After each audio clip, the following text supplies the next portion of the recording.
The hero expresses fatigue from something. He emphasizes that some of them can only be done by him and are useful to others. The hero reflects on the tasks he had to perform. The young man declares that from today on he will begin to act in a new way. He explains that if he needed an excuse for being late, it would be because he woke up late. The hero admits that he either overslept or failed. The young man notices that his tears do not stop. He says that he will not come to the meeting anymore and will boycott. X says he feels better after sleeping longer last night and doesn't want to go anywhere. The girl greets X. She hopes that he will give his best today. The heroine reports that the guild master wanted to talk to him and asks him to wait a little. The guild master expresses surprise upon learning that the hero is an incompetent wizard who cannot even use simple magic. He asks why the hero chose to be absent without permission and why he did not attend the meeting. The master notes that it seems as if it is too early for the hero to become an adventurer. The man looks at the card with the hero's personal data. Rank E, nickname Magician Clumsy, age 19, height 160 cm, weight 45 kg, specialty increasing the duration of spell effects. He says that as punishment he will be given the lowest rank. Namely, F. The hero comments on the absurd reduction of his rank by 3 levels. X notes that if he drips his blood onto the card, he will be registered. The master replies that he must hurry and drip his blood onto the card to invalidate all the work he has done. He asks the hero why he is simply standing there and not acting. X admits that he can no longer tolerate the current situation and feels the need to make a decision. The hero admits that he may not be suited to be an adventurer. He thanks everyone for their help. The master does not understand why X wants to leave and yells at the hero. X notes that this is the first time he has seen such an expression on the master's face. He adds that he doesn't care. The leader of the strongest zombie clan, Pans, is happy that X is leaving. He is happy that the bar for joining the Adventurers Guild will be raised. He also notes that he was in a guild with a person who could only use the weakest magic. The girl asks the hero to stop, saying that there are still tasks for him. X states that he has already left the guild. The young man adds that he is the only one here who can cry, although he is not sure. He says that he already cried everything yesterday and it is better not to continue. Pans also says that now the hero has the courage to behave so badly. X notes that none of them understood anything. He points out that solo missions pay 50% more, so you can earn more with them, but it's not for him. The girl announces that these tasks are from the feudal lord, the guardian of the forest, and the former master of the guild. The hero agrees and asks to read the contents and the amount of the reward out loud. The girl notices that these 3 tasks are quite problematic, and no one wants to take them. For the feudal lord, you need to repair his maid's magic item. For the forest guard, you need to patrol and protect the forest. For the former guild master, you need to maintain and manage the tavern for a month. The girl says that the reward for the tasks will be 7 small silver coins. Pans points out that even if he can't fulfill them, he'll still have to accept the offers.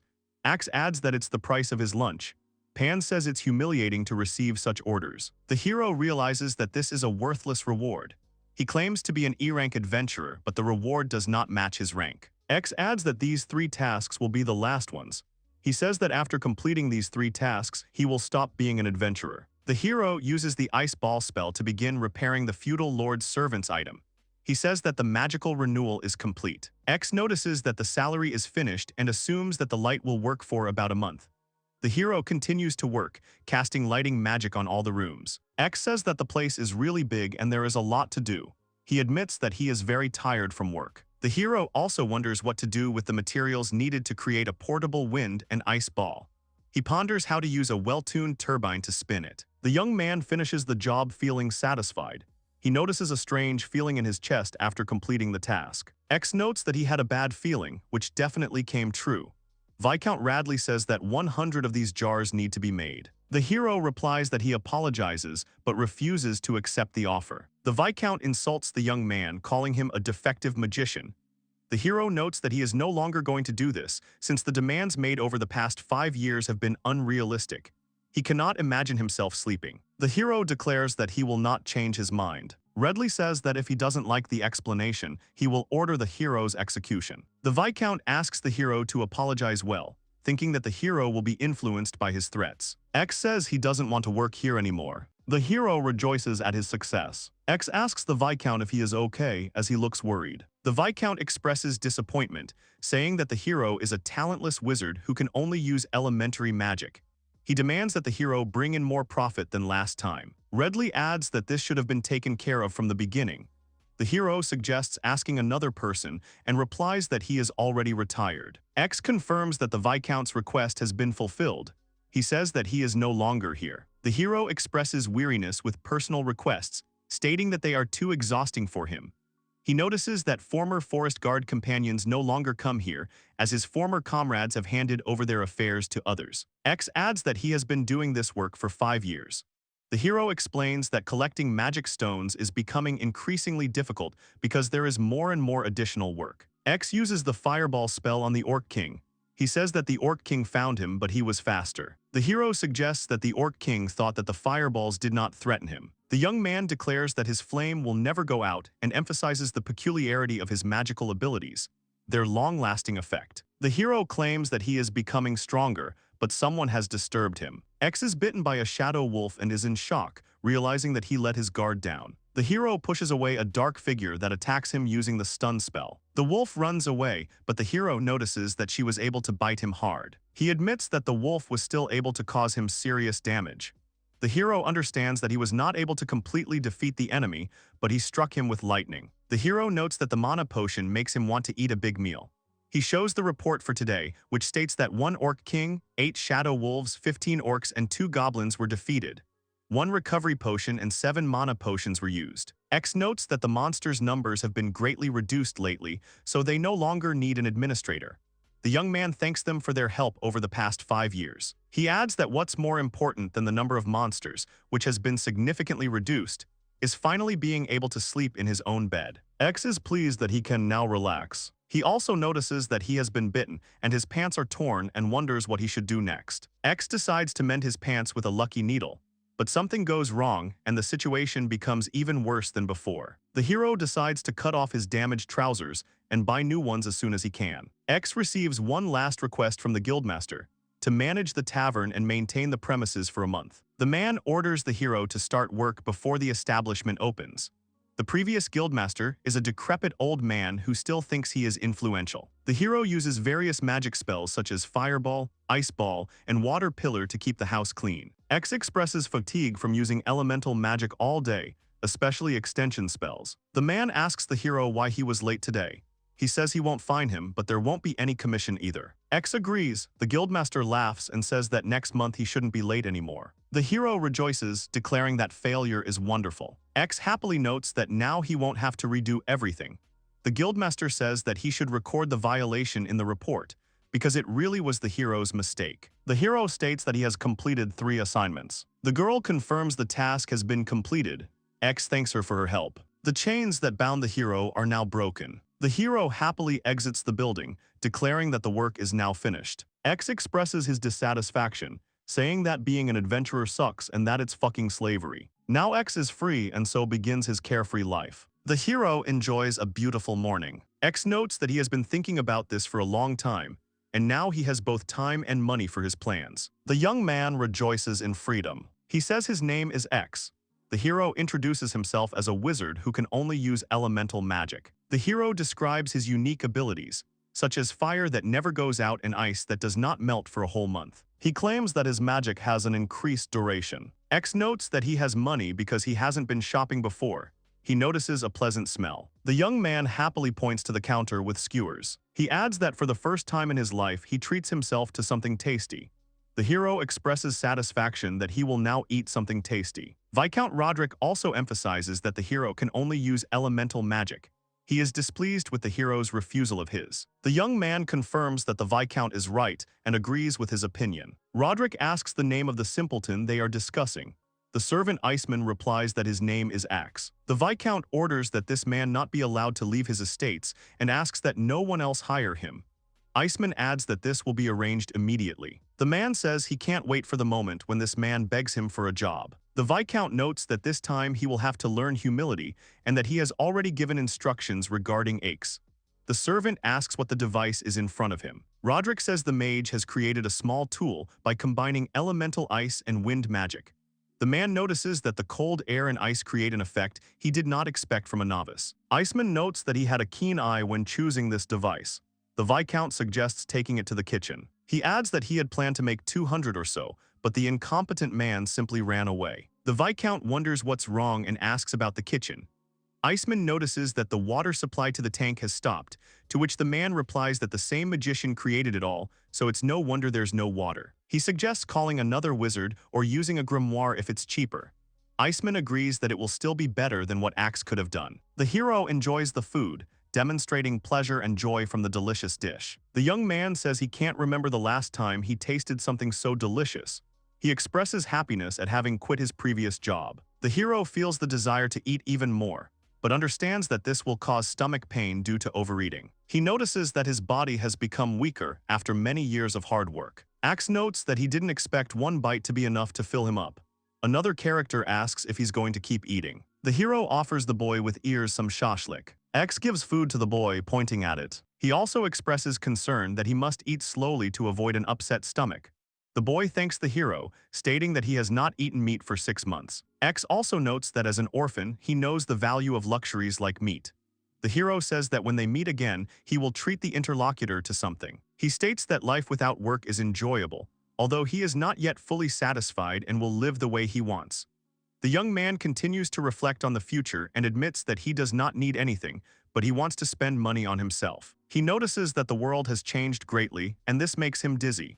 The hero is determined to spend his money, although he has not bought anything yet. X feels the need for help and healing. He is offered a stress relief pillow, pointing out its comfortable shape. The hero joyfully expresses pleasure while holding a soft pillow. The young man enjoys the softness of the pillow. The hero says that he wants to take her home, and that he will not let go of the pillow because he is so happy. The girl asks the hero if it is really him. The girl adds that it really is him. X explains that he just decided to look at the pillow. The girl remarks about her daughter.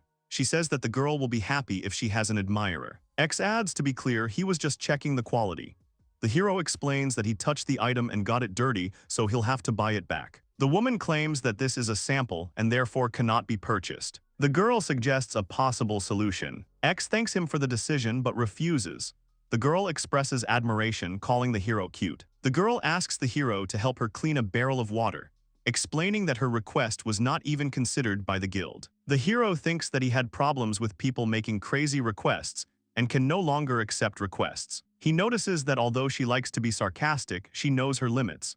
The girl thanks the hero for listening to her request. The woman says to send the application form to the guild later. The hero confirms that he has indeed decided that he is no longer an adventurer and will no longer work. Meanwhile, in the Viscount's residence, Iceman stands thoughtfully looking at the jug. Iceman notices that the jug has broken and asks why this happened. He says that he used magic as instructed. The A-class wizard notes that when he asked to repeat the process, everything went fine. He adds that he simply wanted to fix the barrel with the ball, not break it. The wizard expresses surprise, stating that such magic does not exist. Iceman admits he didn't expect Axe's magic to be so special. He also says he can't imagine his life without the handy jug now. He offers to bring another barrel of water so they can rest. The hero agrees, calling it a great idea. The light goes out, which is noticed by the servant, who thinks that this was also Axe's work.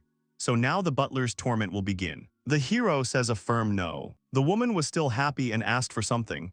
X plucked up his courage and refused. The girl offers to give him a slime pillow as a thank you, even though she has money.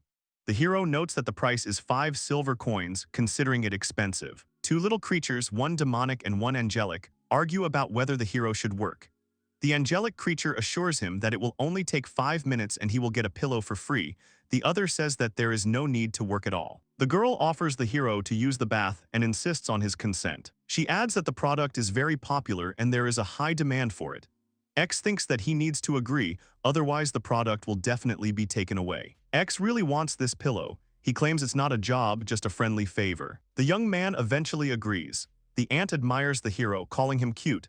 She asks if he really wants to become her son-in-law. She says that her daughter also loves the hero. X is glad that the girl is happy. He also notices that the slime pillow has now become his property. The hero uses the fireball spell. The girl is surprised to learn that the term can be 1 year. She asks if it is possible that it will last longer. X also ponders why he was taught this way and admits that he couldn't do the action again. Auntie says that someone came. The girl happily greets the hero, calling him brother. Auntie says that X-Gun made it so that they could use the bathroom. She thanks him for that. Lena expresses her love for X. X tells the girl not to say such things again until she grows up. Lena replies that she is already old enough. The hero thinks that if she says such things in public, she might be eaten by orcs. The girl says that if he no longer wants to be an adventurer, she offers him to work for his aunt with his magic. The hero decisively declares that he has decided not to work. The aunt apologizes to him and notes that she understood him. The girl says she won't offer anything like that again. Lena runs up to the characters and hugs them too, telling the young man not to worry. X notices that they warm his heart. He thanks them both for their help and declares that he is okay now. The young man thanks them for today. The aunt adds that they are always ready to help. The girl reminds the hero that if he has problems, he can turn to his friends. The boy asks his aunt if she knows about the ice ball.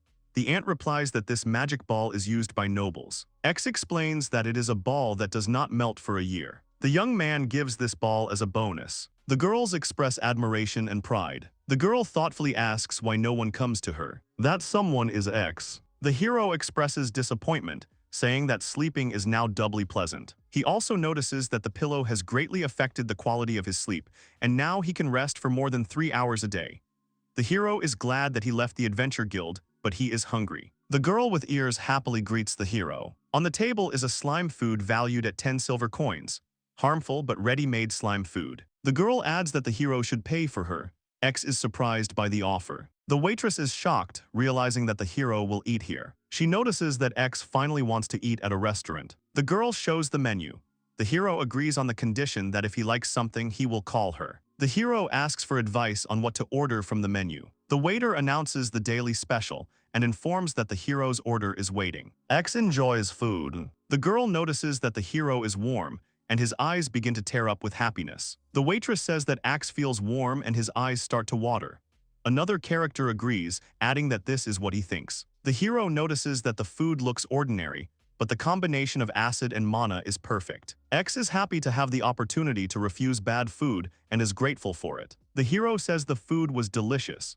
The girl asks the hero if he has any free time and expresses concern for him, adding that she is his little sister. X says he quit. She offers to work together since he already quit. The young man says he doesn't want to work anymore. He also says that he would like to take a walk and get distracted before going home. The hero admits that he cannot stand because of the pain. Another girl asks the hero what's going on and what happened. X notices that she smells delicious. The girl asks the hero if everything is okay. The young man apologizes for the fact that his buff spell has run out and this happens all the time. He also says that he activates elemental magic and strengthens it. Support 1. The hero explains that his original doping magic increases strength, health, agility, intelligence, MP, and AP by +1. She asks if he has recovered. Since she works as a doctor, she is very tired. The girl admits that she was too worried about the hero and asks for forgiveness. X offers to cast a spell on her to thank her for saving her. He says that she will not get tired for a month. The girl thanks X. She asks who he is and what kind of ability it is. The girl is surprised to learn that the hero can only use elementary magic for beginners. The heroine happily declares that now she can do everything. The girl ran off to finish her business. X says that he used support 1 only on people from his guild, but the girl did not hear that she would not get tired for only a month. The group is the most powerful in the guild and Pans mentions that bonus time is great.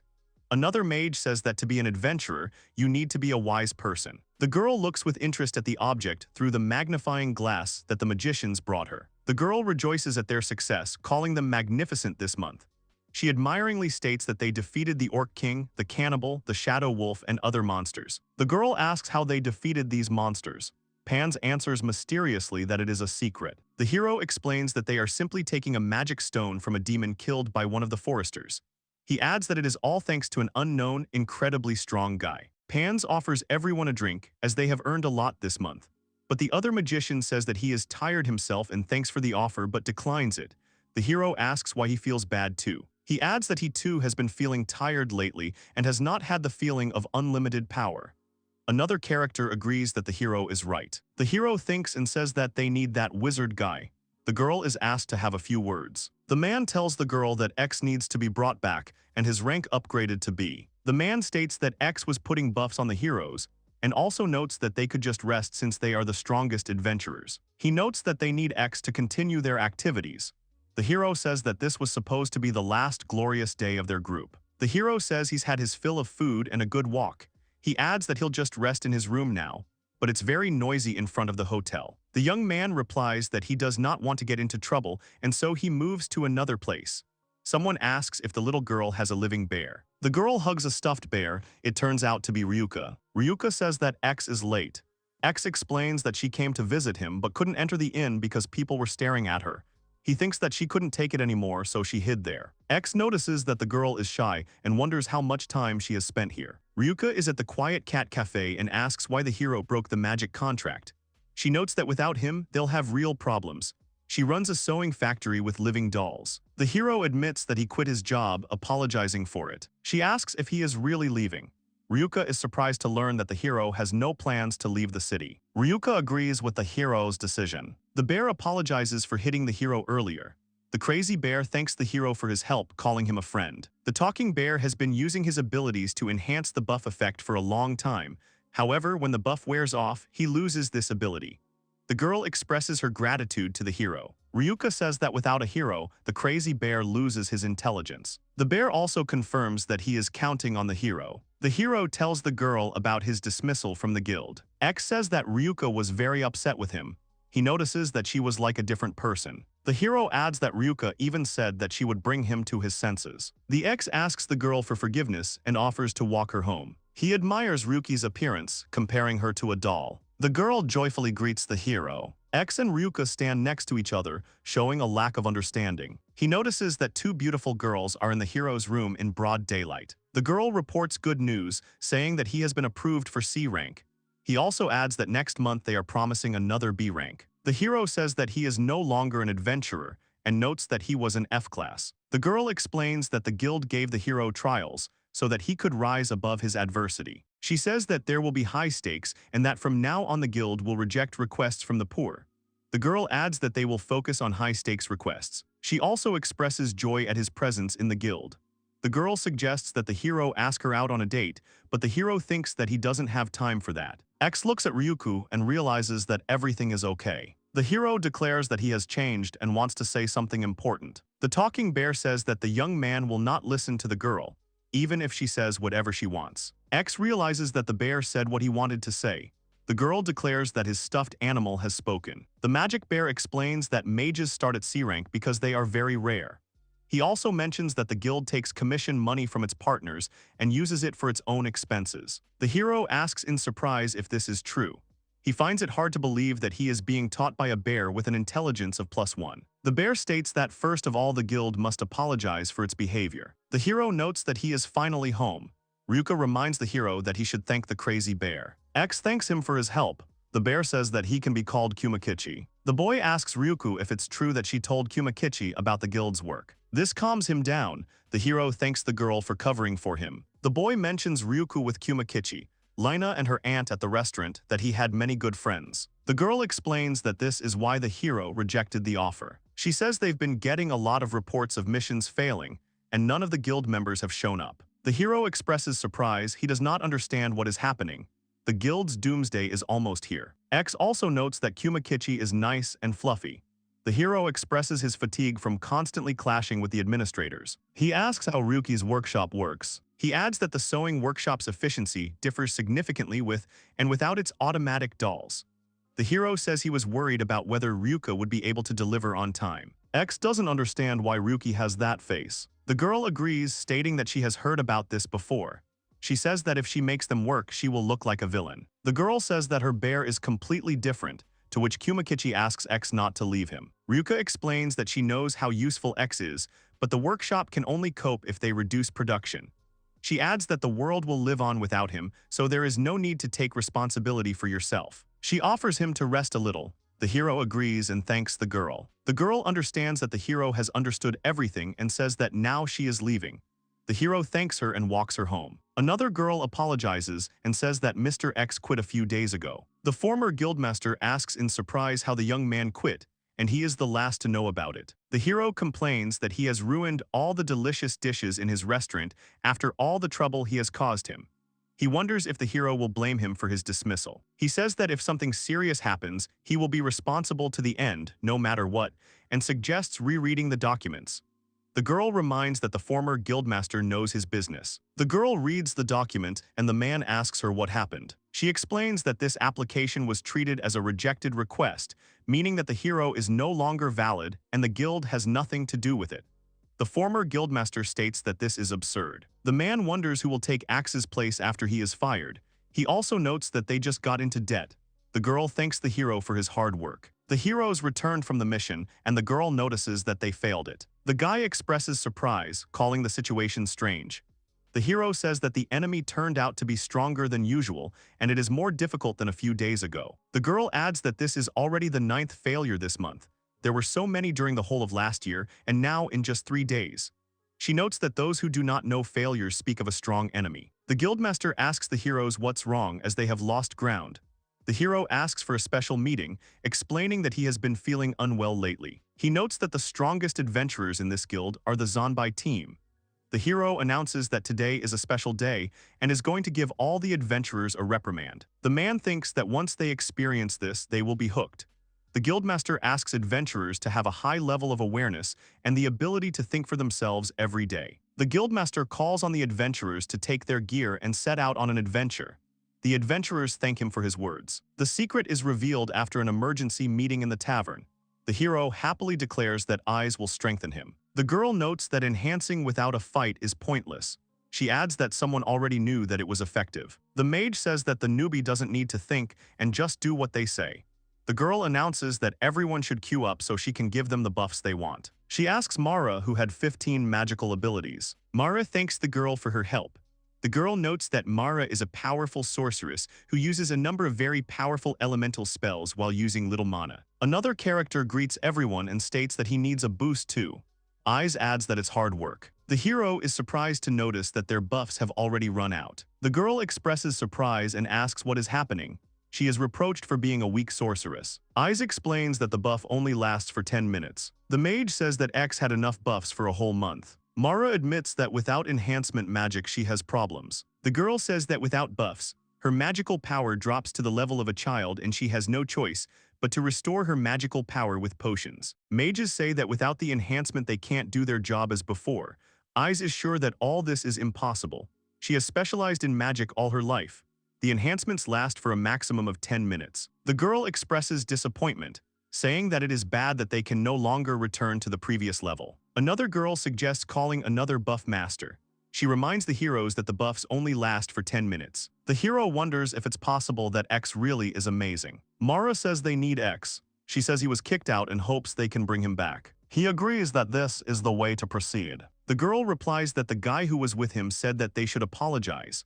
The guildmaster asks who he should apologize to. The girl orders the heroes to go and apologize to X. The hero notices that this is the same empowered wizard that was mentioned. Auntie says she needs to sharpen her knives. She adds it will only take about 10 grand. X says she's not taking any more assignments. The young man notes that he used to have an absolute percentage of orders, but now he refuses all of them. He thinks that the world will live without him. The girl asks the hero what he is doing there, calling him a defective magician. The hero sees a team Zanbai, and this is the signature team in this city. Pans reminds X that he needs to be more polite to his former colleagues. He notices the hero's challenging look. X admits that he may have been a bit emotionless before and can't respond to this remark. The young man asks Pans to apologize. Pans doesn't understand what they want from him, and X insists on an apology. Pans asks if the hero is in his right mind and threatens him, saying that he can chop him up. X adds that drawing a sword and threatening with magic is the way of an adventurer. He uses the spell Ice Charm. Pans jokes that if he gets cheeky, he'll cut him into pieces. He's surprised by X's actions and asks what he did. The magician expresses pain and notices that the sword has been stuck for a month. He asks why the sword is frozen. The third character says that he is drawn to crime and notes that for a novice wizard this is a lot of money. X says that Pans attacked him. He adds that he tried not to hurt him and that he had to go far for them to retreat. He expresses concern, saying that if he tries any harder, something will happen. Sister is here, as are the other heroes, who point out that 3 against 1 is not fair. He notices that this is the first time he sees the manager. The restaurant manager expresses surprise. Recognizing the hero's voice, the waitress smiles happily. The manager accuses Pans of cowardice and asks if he just wants to hide. He also says that before you talk, you need to act. The hero reminds about the need to pay the bill for last month, which was 3 days overdue. Pans adds that he thinks he can avoid punishment by making an enemy out of the manager. The girl says that these two are better than most adventurers. The hero happily notices that the knives have become even sharper after being strengthened. Another character expresses surprise and indignation, threatening to tear the mages apart. The group of heroes declare that they are ready for battle. Pans replies that all jokes should not be taken seriously. The hero asks to wait and adds that they will definitely pay, but later. X demands that the hero apologize to him. X is surprised and wonders how this even happened. She also notes that they got what they deserved. The hero is praised by other characters. X thanks both of them for their help. The manager hopes that the hero will visit them today. The girl happily declares that she will be glad of it. The waitress asks what to cook for him. X suggests making a special dish called hanji. He adds that it will all be over if this little magician interferes with them. Pan says that they will have to take a few more people and then beat them up. The girl happily declares that they have finally received a report on the murder of the forest guard. The hero rejoices at this event. The group is in the devil's forest. They notice something strange and are surprised by it. He asks what is going on. Pans notices that there is no magic stone on the ground. The young man expresses surprise to learn that the demon is still alive. The hero expresses regret and asks for help. After that, he disappeared. The forester's report turned out to be false. Up until now, only X had been handling the case and others had been taking credit for it. Now they can't handle the task. Thanks to this, the demons remained untouched and the bonus time they were counting on was lost. X was forbidden to pick up the demon's magic stones. But the newcomers didn't know about this. It turns out the elfman was a traitor. After that day, the young heroes of the guild, the Zanbai, were disgraced. The hero expresses disappointment because he lost his wallet. The guy offers the hero an option with a customer who refused the service. Pans refuses the offer. Pans says the shop will still value the sword even if it is not used. He adds that they will give him the money he needs. He also asks about 1 gold coin.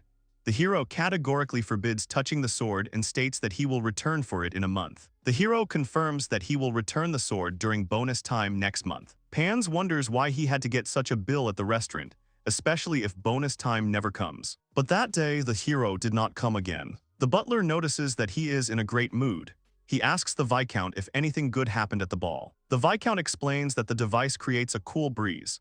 The young man remembers the tube with ice and wind magic that he received from an incompetent mage. Radley notes that the princess was very interested in the gift, which will give him a good reputation. The hero admits that there is one problem.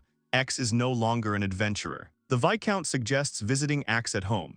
He adds that the unemployed and impoverished incompetent magician would be glad to learn of the opportunity to work for him. The butler agrees, calling it a good idea, and says he will do it.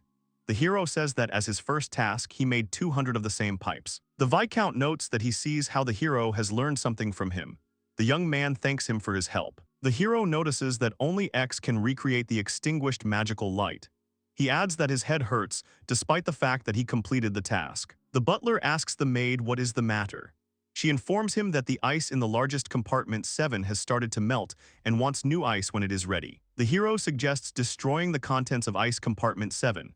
However, the maid objects, considering this wasteful, and suggests calling a repairman for replacement instead of destroying it. The butler notes that Axe's magic was special. He notes that no one else could recreate the jugs that continually leaked water. The maid adds that she didn't know how powerful X was. The hero says that the magic X uses is entry-level magic. However, its effect is unusually long-lasting. Acts as soon as possible to preserve the family's prestige. The butler agrees to take care of this and offers to give X a lot of money and a place at the table. X looks at the mailbox, which contains a stuffed toy. X declares that he will now pull out the rabbit soldier, adding that there is nothing surprising about this. He says that Ryuka's house is full of stuffed bunnies from the sewing shop. The hero notices that all the bunnies are the same, but Ryuka can tell them apart. X notes that she said she could do without his efforts and senses that something is fishy here. The hero decides to go to Ryuki's workshop. The boy uses the key that Ryuka gave him to enter her workshop. X opens the door and apologizes for disturbing him. The hero notes that Ryuka is a mage like himself. The hero explains that magic is unreasonable and comes from the land of eternal emptiness. Each magic has its own zone. There will always be fire on the plain fields. In the icy valley, there are different colds. Magic connects our world with the land of emptiness, expressing the normality of the inhabitants of emptiness. The mage opens a tunnel between our world and the void world using a magical element in his body. He makes a pact with one of the void inhabitants to open a hole in his body. By their nature, such forces are not very consistent with what is desired. Ryuka was blessed to be a puppeteer, but when the void took everything from her, she was left alone. The sacrifice she made was her interpersonal phobia. The hero notices that this guy became a friend to Ryuki, but he was also jealous. This man took away her courage so that others could not get close to her. X says that they became friends the day he first heard Ryuki's voice. A small animal that looks like a hare stands at the door with a ball of yarn. The hero notices that the animal fell because it was walking with threads. Ryuka helps the animal, which continues to move. She asks to wait, looking at what is happening. X greets Ryuku and says he came to play. The girl is glad that the hero came, but notes that he should have at least rung the bell. X reminds himself that he rang the bell, but she didn't hear it. The hero asks Ryuku why she's so worried. Ryuka says that nothing special happened. She asks to wait and turns to X. The small rabbit was buried under fallen material. The hero looks at Ryuku and she, embarrassed, agrees. Ryuka adds that she was afraid to ask him for something.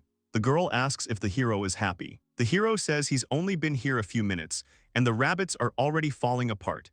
He apologizes and remarks that he didn't know how bad it would be once the +1 intelligence was gone. X notices joyfully that the rabbit has gotten out. Ryuka thanks X for his help. The girl says that they can end it here. The hero admits that in this situation he begins to feel like a hero. The girl looks surprised and X says that everything is fine, she can consider it an order. The hero states that he is the only one who can help them and suggests that they rely on him. The little animal actively uses the boost, repeating the word boost. X points to the last door and tells everyone to listen to him. There are many small animals in the room. The hero disagrees, stating that he does not want to work here. He says that they are all here and that he has no choice. The girl hugs the hero from behind. The hero laughs and says that he doesn't even know when she will calm down. X asks Ryuku what she is doing. She reminds the hero that he heard her words. She explains that the dolls become uncontrollable when they do not perform difficult work. The heroine suggests that he work only when he wants to. The girl says that everything is not as he thought and suggests that he take a little break. X apologizes and admits he was a little tense. The hero notices that the tea smells delicious and Ryuka asks him if he has calmed down. X thanks her and agrees. She adds that it is a large silver coin as a reward and offers to take it. The hero expresses great gratitude. The girl says it is difficult to lower your standard of living after it has increased, adding that you will have to do the hard things like before. Ryuka notes that the tea is delicious and adds that the hero's magic is too convenient. The girl asks if the hero is listening to her. Ryuka offers an additional reward. She apologizes to the hero. He reminds her not to play with her food. Ryuka is confused but eats the food. The servant informs the chief chamberlain that the report has been compiled. He asks if the information is true that the mage has no rank and is defective. The young man confirms that it is true. He notices that a cool breeze always blows from inside the magical instrument given to the princess at the evening reception. The hero wonders if it is possible that it is some kind of hidden weapon. Grandfather asks in surprise what the hero is thinking about and adds that X's desire is not to want to work. The grandfather hears a voice and asks who it is. He expresses surprise when he recognizes the princess's voice. The girl suggests going and asking him directly. He notices that the weather is disgusting today. The hero hears a knock on the door and wonders who it could be. She hopes that X is still there. The girl says that the other day she was unable to convince the hero to return as an adventurer. The girl adds that she is with the guildmaster now. She states that if the hero apologizes to X, he will definitely forgive them. The guildmaster says that X has caused her a lot of trouble, but so be it. He confirms that X resigned because of the Viscount's unreasonable demands. The man offers to give him 10 gold pieces for the job and offer him an exclusive contract with higher pay. The butler asks if they think the hero will return with that attitude. The master offers 100 gold and an exclusive contract. He adds that this is more than expected, but the hero may be dissatisfied due to mistrust and says that he can help, but the reward is only 5 gold coins. Mr. Yesman is reassured by the master, who says that there is no need to worry. He laughs and X looks surprised. X admits that he quit and asks the other character to leave, stating that he has nothing to say. The master expresses irritation, calling the mages damned. He adds that he spent almost the entire amount on buying a new house. The hero says that now he does not even worry about the fate of another character in the guild. He also says that he could give X an A rank, although he would do so reluctantly. The master notes that when X was an E rank, he made good money on the side with his help. He claims that they will not disturb anyone, The master offers to come in and talk about everything. The hero replies that he came all this way to visit him. X asks not to be disturbed. The guildmaster asks in surprise what he said. The hero categorically declares that he does not want to. He adds that he thinks they should leave. The girl says that they came here to apologize. The guildmaster says that he is sorry and that he will apologize as Mr. X requested. X notices that people took Kuma's words seriously. The hero says that now that they have done what they came for, it is time for them to leave. The master states that there is a place for Mr. X in Class A and asks him to return to the guild. The hero asks if Class A isn't great. X declares that he will never return and asks to leave. The young man says that for him, a place in the guild is nothing more than a thankless task. Guildmaster asks to wait and listen to him. X is glad that he was able to tell this to the man. The young man feels better. The master is going to review her job description. She asks Mr. X to go on a date with her. The hero notices that X has changed his mind and is happy about it. X adds that if they don't leave now, he'll leave the city. The man says that they're sitting down and retreating, but asks them not to rush. The girl is surprised the man leaves. He wishes success to others at work. X decides to tell Ryuka what he just did. The girl turns to the guildmaster and asks him to wait. She adds that if the hero had gone to another city, that would have been their chance. The guildmaster thinks that he has already spent the reward and cannot let Axe leave just because of them. He also notes that if Axe leaves, the Viscount will punish him. The man reassures her by stating that he has a secret plan. The master takes full responsibility and asks the adventurers to wait for 3 days. The girl decides to use her charm and charisma for 3 days. The hero wonders if it is time to use the magical tool he hid in a secret room in the warehouse. He thinks that using it at this level is a waste, but there is nothing to be done. A magical tool, the Ring of Slavery. The owner of the ring loses 1 level of magic. His psychic energy is absorbed, and he is forced to receive telepathic messages that he cannot ignore at will. The master says that the hero will pay for going against him. He notes that this is a challenge for an imperfect wizard who can only use elementary magic. The hero lists the levels of magic: advanced, intermediate, basic, 0. He says that the ring does not allow the use of large amounts of magic. He doubts whether it will work on the main character. The man decides that he should at least learn the intermediate level of magic. The guildmaster expresses surprise that he has laughed at Axe so many times. He asks them to wait, stating that they have money. The man notices that it is a guild deposit and says that he never thought he would become a fugitive because of Axe. He adds that it is a bit dangerous and that they will have to go through a demon forest. The hero decides that he will have to get out of here and start life from scratch. He wonders if he can overcome this dark forest. He asks what this new defense is that he heard about and notes that it is simply a crude piece of iron wire. The guildmaster admits that he did not know the city was under such protection. The hero realizes that this shouldn't work on people, so he just needs to climb over the wire. He expresses surprise, struck by X's magical deafening blasts. The butler notes that if Yesman tried to escape, then he apparently failed the Viscount's task. The guildmaster asks if the electric fence was created by him.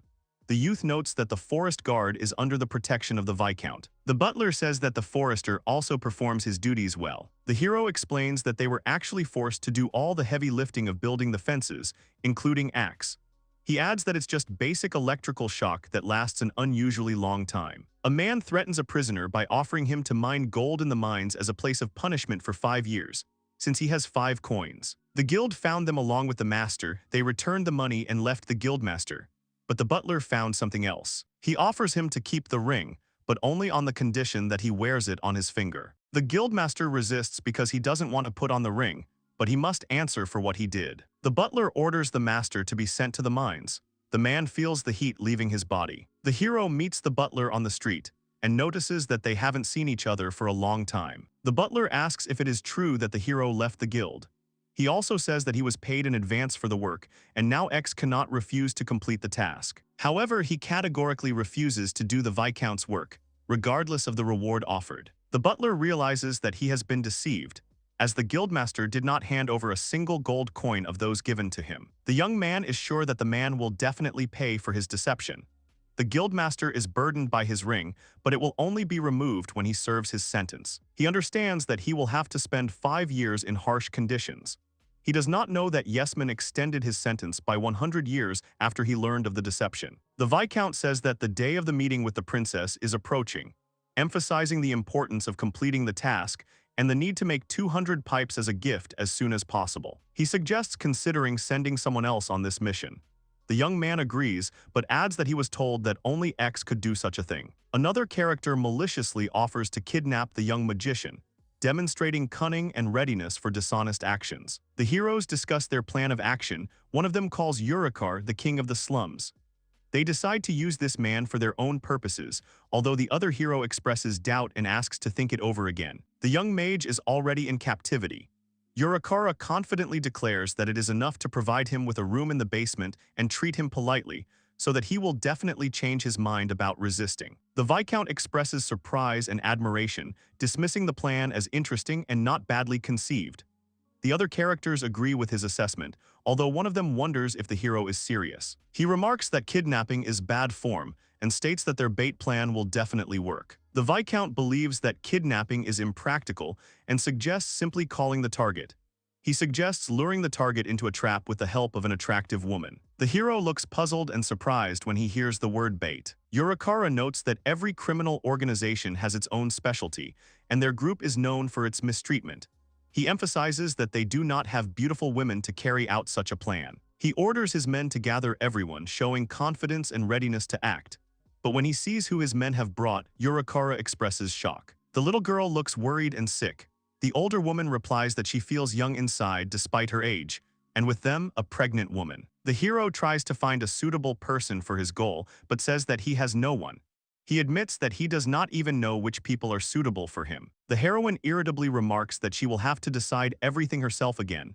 She meets another hero who greets her as little sister, and she responds dryly, showing dissatisfaction with the situation. She emphasizes that he is his girlfriend and he can completely rely on her, demonstrating trust and emotional connection. The heroine declares that Urikara is the only one she loves. Urikara thinks that she is really very good, and that is why he fell in love with her. The hero expresses doubts about how attractive the girl who is proposed to be used for the plan is.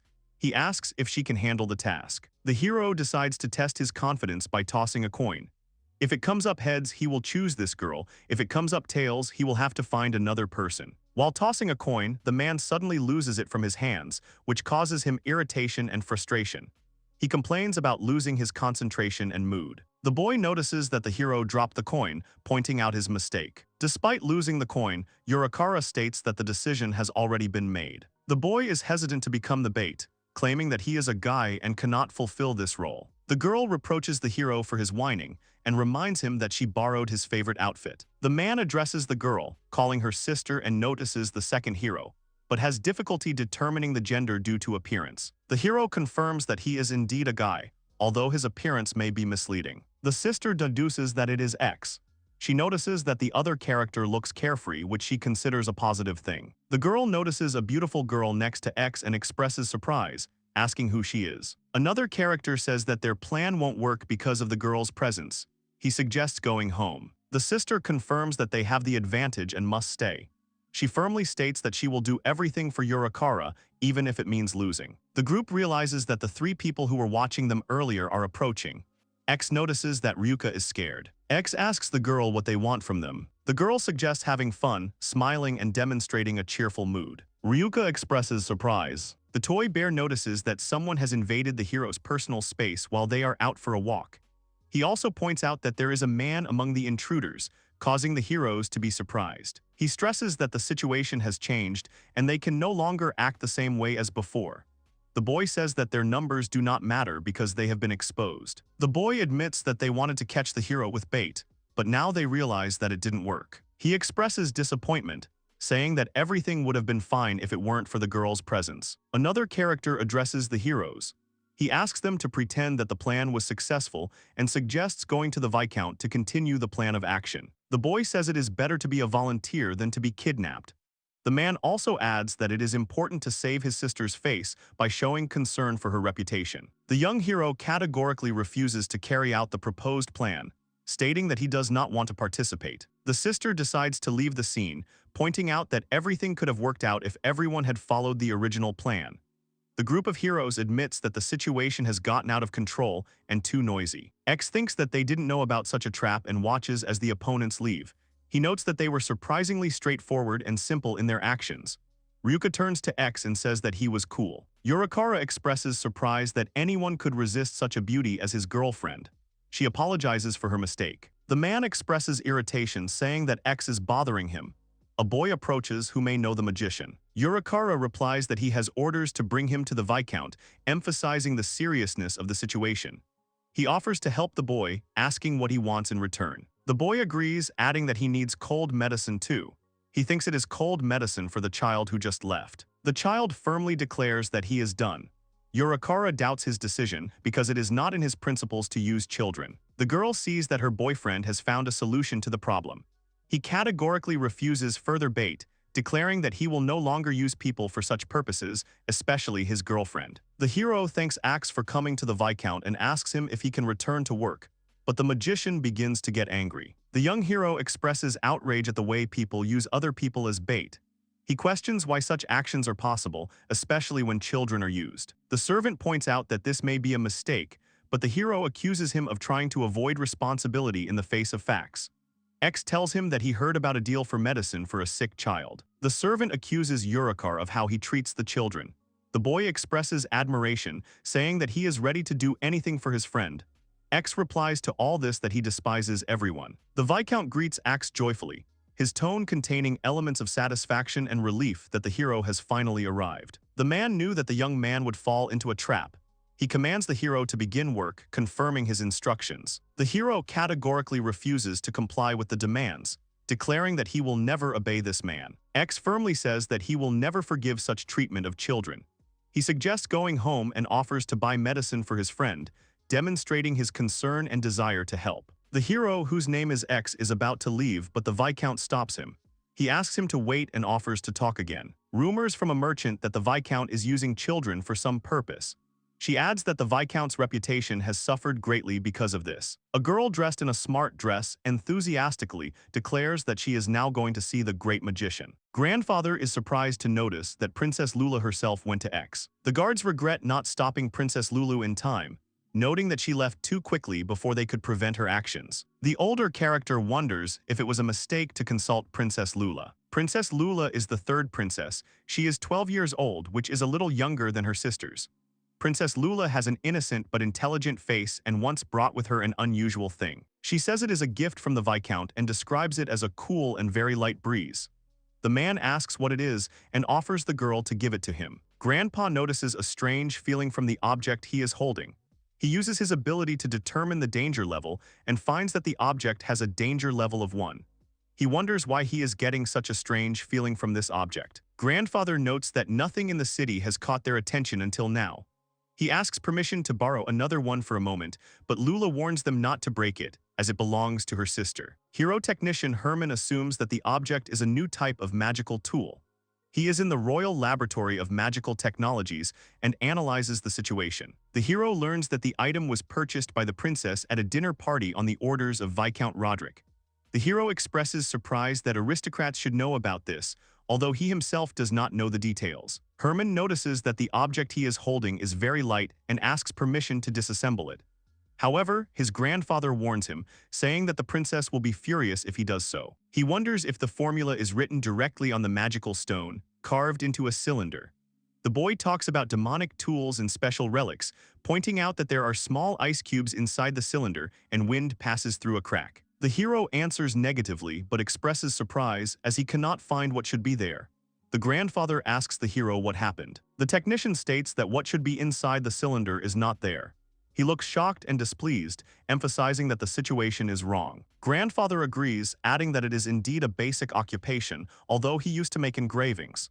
The hero says that he does not mean engraving. Herman notices that there is no magic formula or energy source inside the cylinder, not even a magic stone. He explains that these are not ordinary magical tools, but a structure containing an ice ball and elemental wind magic. The hero expresses amazement, stating that such a magical device seems incredible. Grandpa agrees that if this item is indeed connected to X, then they don't know how to interact with it yet. The princess claims that this could be the work of a great magician, showing confidence in her words. Grandfather objects to the girl's assumption, saying that it is most likely a long-term effect of elementary-level magic. She is ready to go for this object, emphasizing the importance of performing this action. The princess resolutely states that it is necessary to give the top hat to her sister as soon as possible, as it will be a surprise for her. The butler plans to hire a magician. During the investigation, the story of a young man who does not want to work was revealed. The princess advises to ask the hero himself about his story, since only he can give precise answers. She expresses confidence that a person who does not want to work should explain his motives himself. He realizes that he may have missed an obvious solution and offers to arrange a meeting with Axe in the near future, if possible.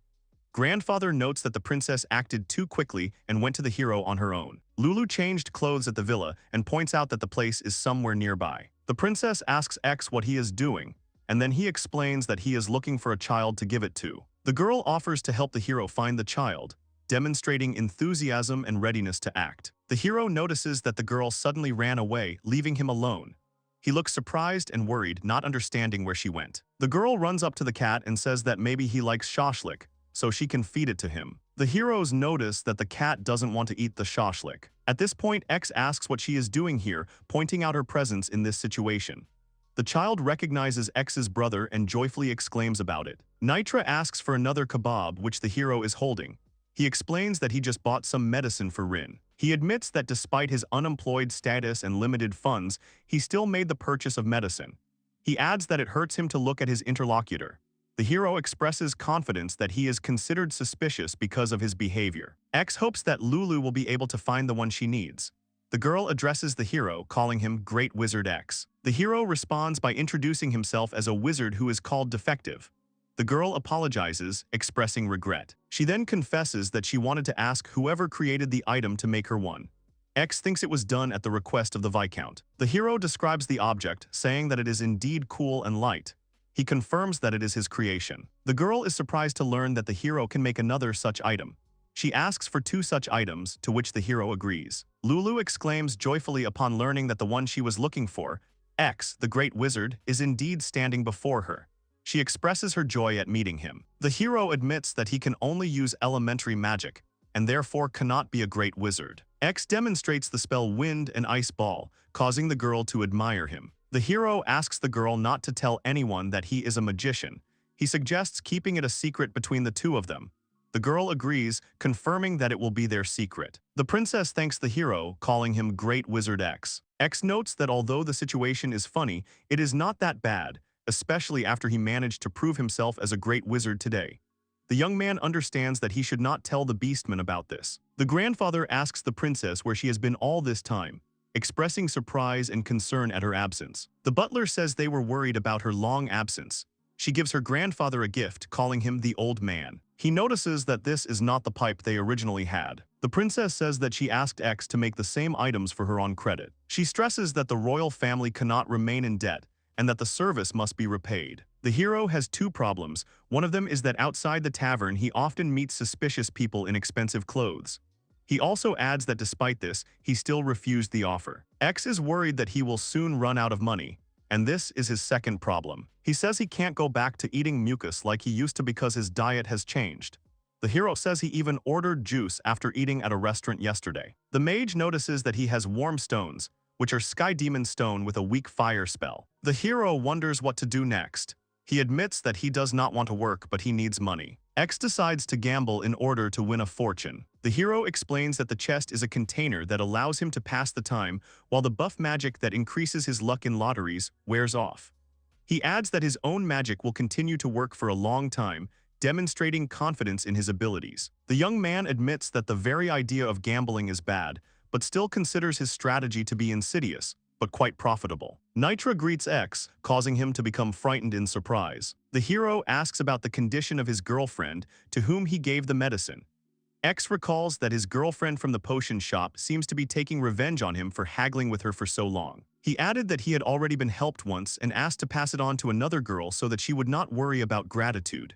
X praised Nitra, saying that he was a good boy. The hero admitted that he was going to treat him to shashlik, but accidentally touched the wallet. Nitra asked X if he had run out of money since the medicine was very expensive. He explained that Rai's illness was not a cold, but a curse from Fala, and the cure for it was an elven elixir that was very expensive. The hero said that everything was fine and there was no need to worry.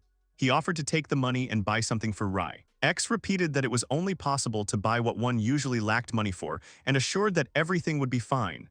Nitra agreed, although he hesitated a little. The hero confirmed that now he definitely has no money. Nitra thanks the hero, expressing his appreciation for his help and actions. The hero feels calm and relaxed, which gives him satisfaction and joy. He wonders how he should live now, offering options for helping tomorrow or looking after Lena's shop. The hero admits that he has no money, but he feels warmth in his soul. X notices that even the stones in his pocket feel warm. The magician ponders the possibility of selling his warm stones to a rich man who is starved for entertainment. The hero, dressed in an elegant suit and top hat, expresses optimism and hope, asking X if he has thought about dinner. Lula sits at the table holding a cup of tea. She thanks her assistant and says that thanks to him, they will go to meet the great magician. Shin, Lula's sister, is curious about who made the cool pipe she saw and wants to meet that person. Shin admits that Lula seems so naive that it worries her. They discuss the possibility of meeting the person who created the pipe. The heroine wonders why her interlocutor has been reluctant to dine with her until now, but suddenly invited her to the table herself. She feels that the mysterious magician has set his own conditions, and now she is trying to understand what exactly he has in mind. Shin also notes that she heard that all mages are eccentric, and expresses concern that a mage might be a bad influence on her sister Lulu. The mentor agrees, but warns about the need to observe some precautions.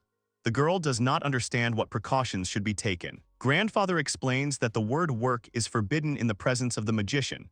This causes surprise among the other characters, who do not understand the reason for such a rule. Lulu notices that the hero mage clearly doesn't want to work. Shin reflects on how unfair it is to shirk one's responsibilities and take advantage of them.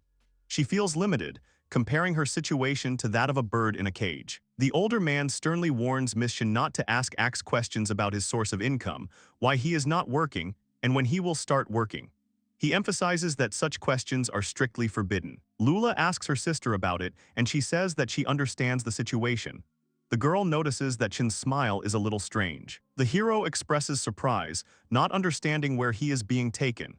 He notes that he did not expect to travel in such an amazing carriage and feels excited. X thanks the young man for the invitation, showing respect. The young man reassures him that this is just an escort. The hero begins to feel a desire to return home and assumes that the person he meets may be of noble birth. X admits that he had been to this place before, but could not have imagined that this was where they would end up. The hero is surprised to learn about secret paths known only to very close people. An attendant dressed in an elegant suit and top hat invites Axe to enter. He asks if the magician is okay, showing confusion. The magician himself looks surprised and doesn't know what to say. The hero speculates that this place could be a portal for teleportation, but notes that the cafe itself is a secluded corner. He also admits that he did not expect to find a secret door here. The servant becomes impatient, pointing out that they will be late if they do not hurry. The hero says that this is his first teleportation, and he wants to show off to his friends Ryuka and Kuma when he returns. A group of people meets a hero. One of the characters asks the hero to go to the indicated door, demonstrating politeness and indicating the next step. X admits that he came here for the food, but did not expect to see such a performance. The hero notices one of the girls in the group. Lulu exclaims, recognizing the hero as the great magician, expressing admiration and recognition of his status. X sees Lulu and remembers her helping him once. He thanks another character for inviting him today. The other character says he's just a servant. The hero also notices that the second girl looks like Lula's sister, pointing out their external similarities. The girl introduced herself as Shin and introduced her sister Lulu as well as the butler. She thanked the hero, calling him Great Sage X. The hero admits that he is not a very good magician and is often called a defective magician. Lula emphasizes that if the hero did what is said, then he is definitely a great magician. Lula suggests that they begin dinner now that everyone has become acquainted. Shin muses that among the upper classes, the ingredients and rank of the dishes served are important issues. The hero notices that there are spoons of different sizes on the table and suggests choosing the largest one if in doubt. He says that the soup looks delicious. However, the hero admits that he doesn't like one of the spoons. The girl next to him remarks that using the biggest spoon can be a sign that a person doesn't have enough money. X asks where the sister's parents are today. Shin and Grandpa think that he has requested a direct audience with the king. Lula says that her parents are busy. The hero expresses regret about this. Lula points to a handy soup spoon and explains how to use it. The hero thanks her for the advice. Shin wonders if their conversation was a coincidence. Shin says she won't ask him any questions. The girl wonders if she made a mistake with her refusal gesture and asks if the hero has anything in common with them. The hero notices that the food looks delicious, but admits that he is already too full to eat. X regrets eating before the trip. The grandfather asks the hero if he has any problems. The hero is puzzled by this question. X explains that he wanted to sell something, demonstrating his intention to discuss the topic. The hero says that these stones warm in winter. The girl asks how much the hero wants for the warm stones. He says it's just a magic stone with entry-level fire magic, Ho01, which is a free material. The hero admits that he has a hard time understanding the pricing and would like to sell the stone for more if possible. Ryuka suggests allowing the buyer to set the price of the product himself in order to sell it at a high price. The ex agrees with the proposal and suggests leaving the price decision to the buyer. The girl confirms her agreement, suggesting to continue in this manner. Lula points out that everything only costs 1 gold coin, and Shin is surprised to learn that the price is a whole gold coin. Shin admits that she doesn't know the right answer to the question. She wonders why a hero who has shown their abilities wants so much for it. She notes that refusal could lead to the hero turning against them. Lula suggests returning to the discussion of the issue. Shin agrees with her opinion, adding that the answer may change his mind. Lula states that she is the only one who believes in the great mage. He suggests that at best 7 small silver coins will be needed. The hero claims that even if they are rich, silver will suffice. 3 characters sit at a table, showing agreement or satisfaction with a decision, with a mountain of gold in front of them. X notices that they are suddenly bragging about their wealth. He states that he will be able to demand a large silver coin without hesitation. The girl turns to the hero and says that he himself determines the amount of the reward. He considers whether he wants to choose one of the gold coins, pointing out that all the coins on the table are gold. Shin offers the hero's freedom of choice. He thought it would be better to get a large silver coin, but maybe he is allowed to get a gold one. X also expresses surprise at why there are so many of them and wonders about finding the real coin among the fakes. Is this what Shin wanted? X wonders. He admits that he can't use evaluation magic to determine the difference, and replies that he doesn't know how to tell the difference between the objects since they seem the same. The girl notices that the hero's face looks strange and says that they need to hurry. The hero declares that this is his reward and expresses confidence in his choice. The girl doubts the hero's choice. She asks if he is sure of the right decision. Lula stands next to Sheena, expressing her faith in the great magician, showing support and respect. Sheena notes that the desire not to work did not make the hero greedy. The girl asks the hero, Mr. X, if he is willing to share his features. She expresses interest and willingness to learn more about his abilities. Its specialty is to increase the duration of spells, which is very useful. It admits that using only elementary magic can be difficult. The heroine notes that elementary magic is too weak for serious tasks. X reveals that he studied advanced magic but discarded it. The girl expresses surprise upon learning that the hero has discarded an entire tier of magic. She feels like a bird in a cage, pointing out the limitations she feels due to her royal family. Shin asks if he regrets his choice. He believes that he chose his path and does not know whether it was easy or difficult. The hero says that he is an incompetent person and is becoming more incompetent with each passing moment. The girl notices that the hero has thrown away his own advantages. Shin reveals that she thought it was her destiny to marry under the minister's orders, feeling doomed to do so.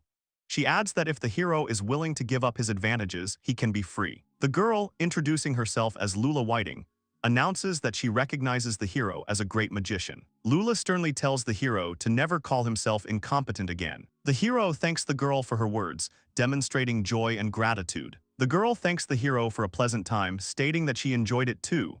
She promises to take care of the stones. The girl asks him to come again. X says goodbye to Lula. X thinks about the guide who won't return. He notices a gold coin. The hero is not sure if the coin is real and decides to check it.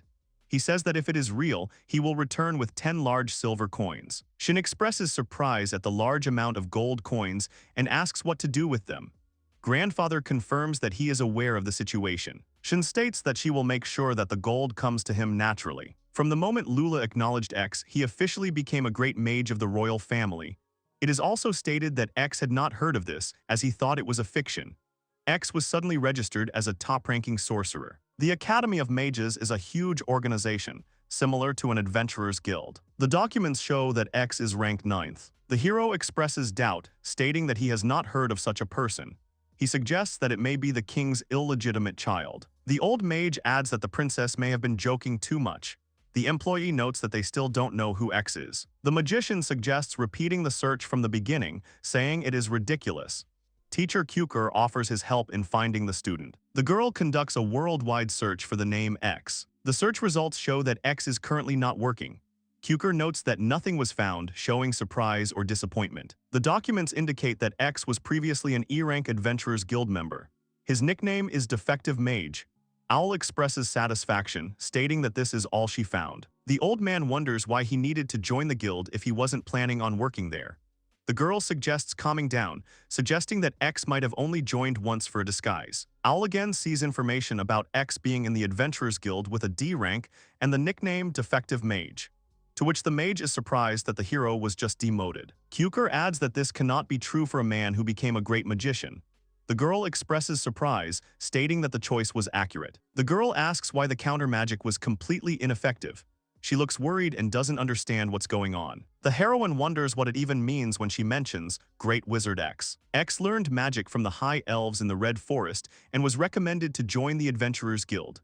However, when he tried to join their ranks, he was ridiculed for the sacrifice of basic magic. Lula explains that X is now officially a mage, as she has appointed him a great mage. The butler suggests that the others will be very surprised by this fact. The heroes note that they have no idea how this all happened, but they have set up traps to track them. X is asked his name. The hero suggests the name X, and adds that it seems like Ekis would be correct. Another character says that if you ignore the pronunciation, the names are indeed similar. He expresses support for the hero. X agrees that walking is good for your health. He decides to go for a walk and think about what to do today. The girl suggests working together or playing with Ryuka. X offers to invite him to join them or buy something for Nitra and her sister Rai. The hero notices that Nitra looks bored after they find all the treasures in the moat. The young man asks if it is a coincidence that he met Lena. The woman offers him the cloud cakes he wanted. X says she's afraid he has other plans. Hero confirms that he did want them. They also tell X that some nervous girl was looking for him, to which he replies that he doesn't know anyone like that. It turned out that the girl didn't have any stuffed animal. The girl says goodbye and adds that Mr. Axe will have to return soon. The hero wonders who could be looking for him so actively. He expresses surprise, asking if such people really exist. Another girl exclaims joyfully because she found this magician. X notices the fear in the girl's eyes and says that he has seen her somewhere before. The girl asks the hero to quickly use a buff spell on her. He adds that the buffs were clearly unnecessary. The hero replies that he does not want to use the buff spell, as it is better to rest than to continue in the same spirit. She also asks how much she should pay the hero or if he needs money. X notices that everyone is looking at them and suggests that she think about whether she needs this spell. The girl asks the hero to do the same thing again because only he was special. The girl claims that she is the most popular in the city and is ready to pay for it with her body. Another girl firmly orders the first girl to move away from the hero, demonstrating a defensive stance and dissatisfaction with her behavior. X asks the other girl if she is Mara, an S-rank adventurer. He also wonders if she is going to help him. Mara happily declares that X will spend the night with her. The girl is categorically against spending the night with the first girl.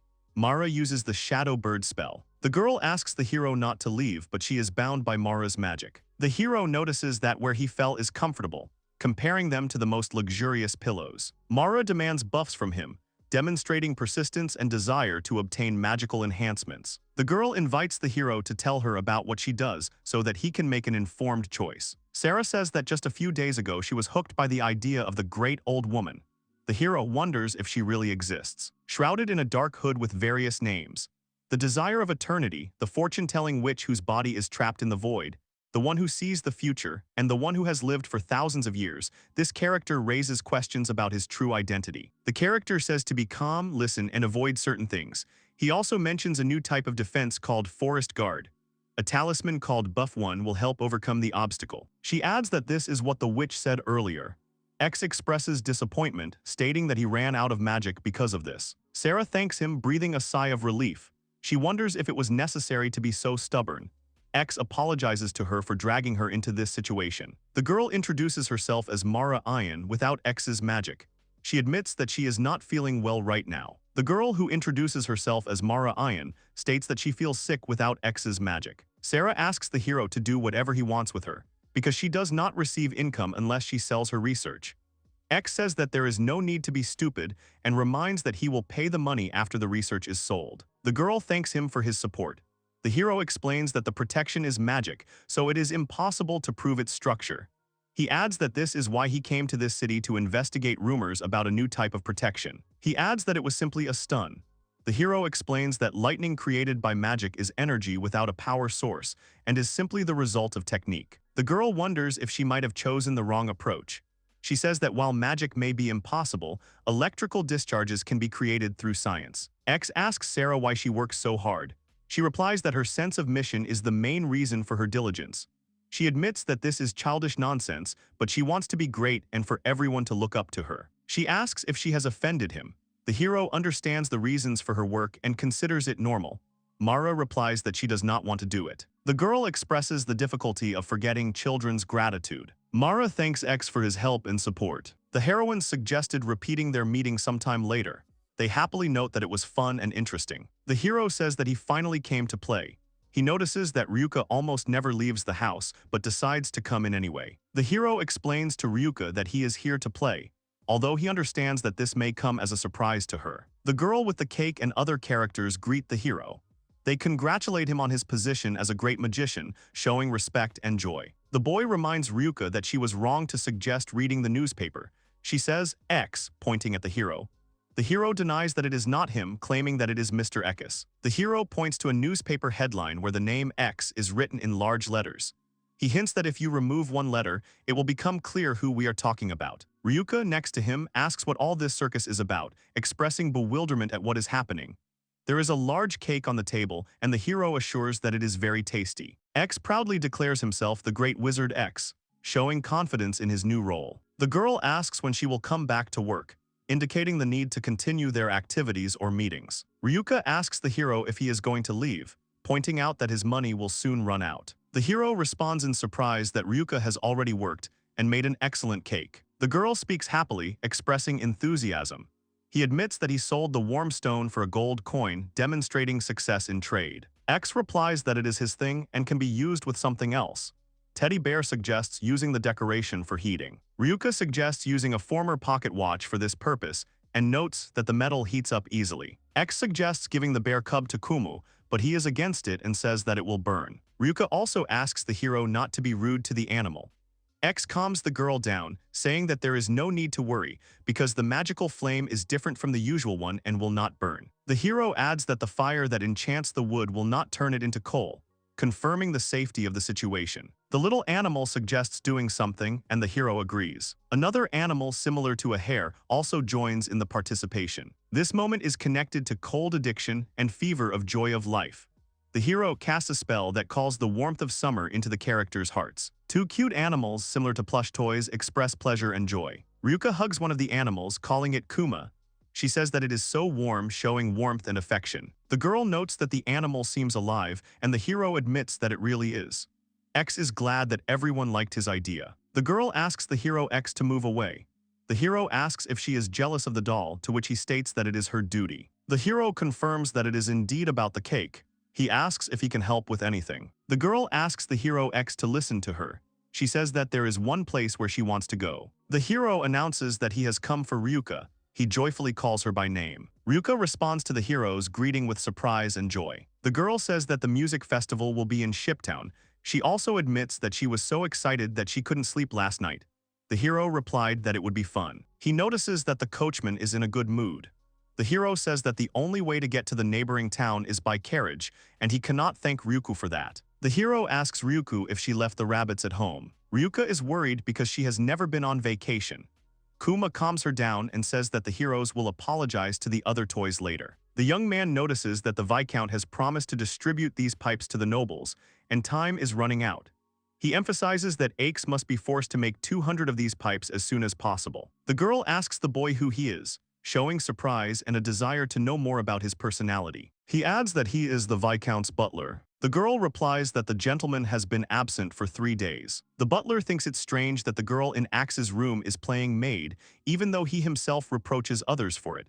Another character asks who is there, having heard the noise. The hero is sure he has seen this man before.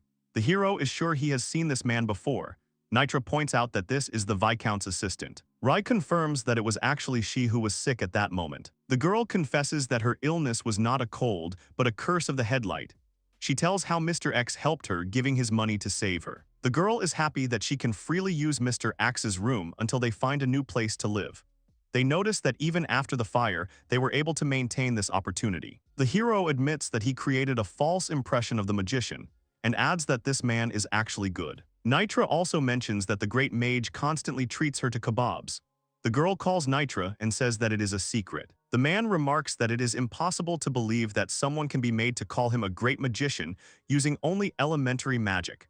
The butler decides to pretend that he did not hear the conversation. The butler understands that X is unlikely to return anytime soon and leaves the heroes. The hero assumes that X is most likely heading to Shiptown. He notices that the grimoires on the gates can leave the ID details of those who come and go. The butler notes that the territorial army has been notified of the situation. He says that if the grimoire has the name X on it, it must be guarded.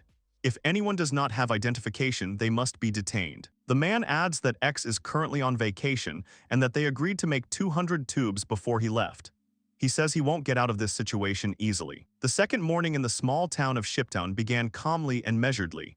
X carefully knocked on the door of Ryuki's room. He smoothly opened the door and froze on the threshold, seeing her, who still looked sleepy and a little untidy after sleep. Despite her morning sluggishness, she smiled at him, as if greeting the new morning and the hero himself, and quietly wished him good morning. X said he had prepared milk for her for breakfast. She accepted it gratefully. They settled down together on the bed, sitting next to each other in the cozy space of the small room. The girl apologized to the young man for not being able to go with him to the music festival, regretting that she missed the opportunity to spend time together. X reassured her that there was no need to worry about it, everything had gone perfectly. He had especially enjoyed the carriage ride. He reminded them again how far they had come and tried to think of something else to talk about. In the conversation, he added that the guild master, for some reason, destroyed his old map, and now he would like to make a new one for himself in order to continue his business. She was quite surprised by this confession. Now it became clear to her why he had no identification and why he seemed a little strange. X stood behind her beaming with joy and hope, while she looked at him with irritation. Their conversation continued, and she admitted that she was happy with how things turned out because now X could become a great magician. In response, he said that he planned to become a merchant of his goods. Bowing his head, he announced that he was going to go make a new guild map. Ryuka, sitting thoughtfully on the bed and tightly clenching her fists, thought for a long time about the current situation, and then suddenly said that she would go with him. He tried to explain that she didn't have to accompany him, but she turned away and firmly said that he might get into trouble if she didn't go along. He began to convince her that he was not so weak that he could cope on his own and that everything would be fine. But at that moment, a teddy bear flew up to him. The bear cub began to whisper quietly in his ear, explaining that it was about girls who could fall in love with a young man, and that Ryuka was afraid of such circumstances and emotions. Standing with the plush animal on his shoulder, the guy thought about what was said, and a new thought occurred to him that might help solve the problem. He assured the heroine that everything would be fine even if he made new friends, but she replied that she considered them her best friends. X heard her harsh words, that he didn't understand anything, and thought about her accusation. They walked along the quiet streets of the city, looking around carefully. X thought that they would quickly reach the trading guild and quickly resolve their business, while Ryuka walked alongside, lost in her thoughts. She said she felt someone's eyes on her. When he asked where exactly these glances were coming from, she replied that they were women watching her. He was deep in thought, but Ryuka, looking at him with anger and displeasure, abruptly stopped him. They finally arrived at the commercial guild, where they were met by a female employee. The guys explained that they only needed a guild card, but the woman noted that they could live just fine without it. The bear, unable to bear the employee's stubbornness, intervened and demanded that she stop being so adamant and agree to their request. The woman was shocked to see the talking toy, and at that moment, X quickly ran away from there so as not to complicate the situation. Returning to Ryuka, he said that if the bear spoke, even the bravest person would be frightened. At that moment, they turned around and saw the tail of their pursuer flash behind them. Two strangers were peeking out from behind a wooden box. The hero was stunned by what he saw and was truly scared, realizing that they were being followed. Despite their fear, the pursuers apologized, came out to meet them, and promised that they would not harm them, offering to follow them, which surprised the boys. They said that everything would happen very quickly, and soon they found themselves on a large ship. They were told to come in, saying that the gentleman was already waiting for them on board. The heroes stood there, wondering what exactly they wanted from them in this mysterious place. In a spacious room, a girl sat on a chair, resting her palm on her cheek. Ryuka couldn't help but ask X who the woman was who greeted them so warmly. The girl, hearing the question, introduced herself as Queen Amina. The boys greeted her politely, said their names, and listened respectfully to the queen. She responded by ordering the servants to leave the room. They asked how they could help the queen, wishing to show their goodwill and respect. The queen replied that she had recently received an unusual report. Smiling, she admitted that her curiosity had gotten the better of her, and she couldn't resist intervening. X stood in slight shock from this turn of events, not expecting to hear such a confession. Meanwhile, the queen settled herself comfortably in the chair. She gently propped her cheeks up with her hands, watching Ax's reaction. The queen suddenly became interested in Ryuki's handbag and asked where she got such an unusual thing. Amin admitted that she is a big fan of the Crazy Doll brand and dreams of finding out how she can get a similar bag for herself. The boys wondered if the queen had really invited them just to find out more about the bag.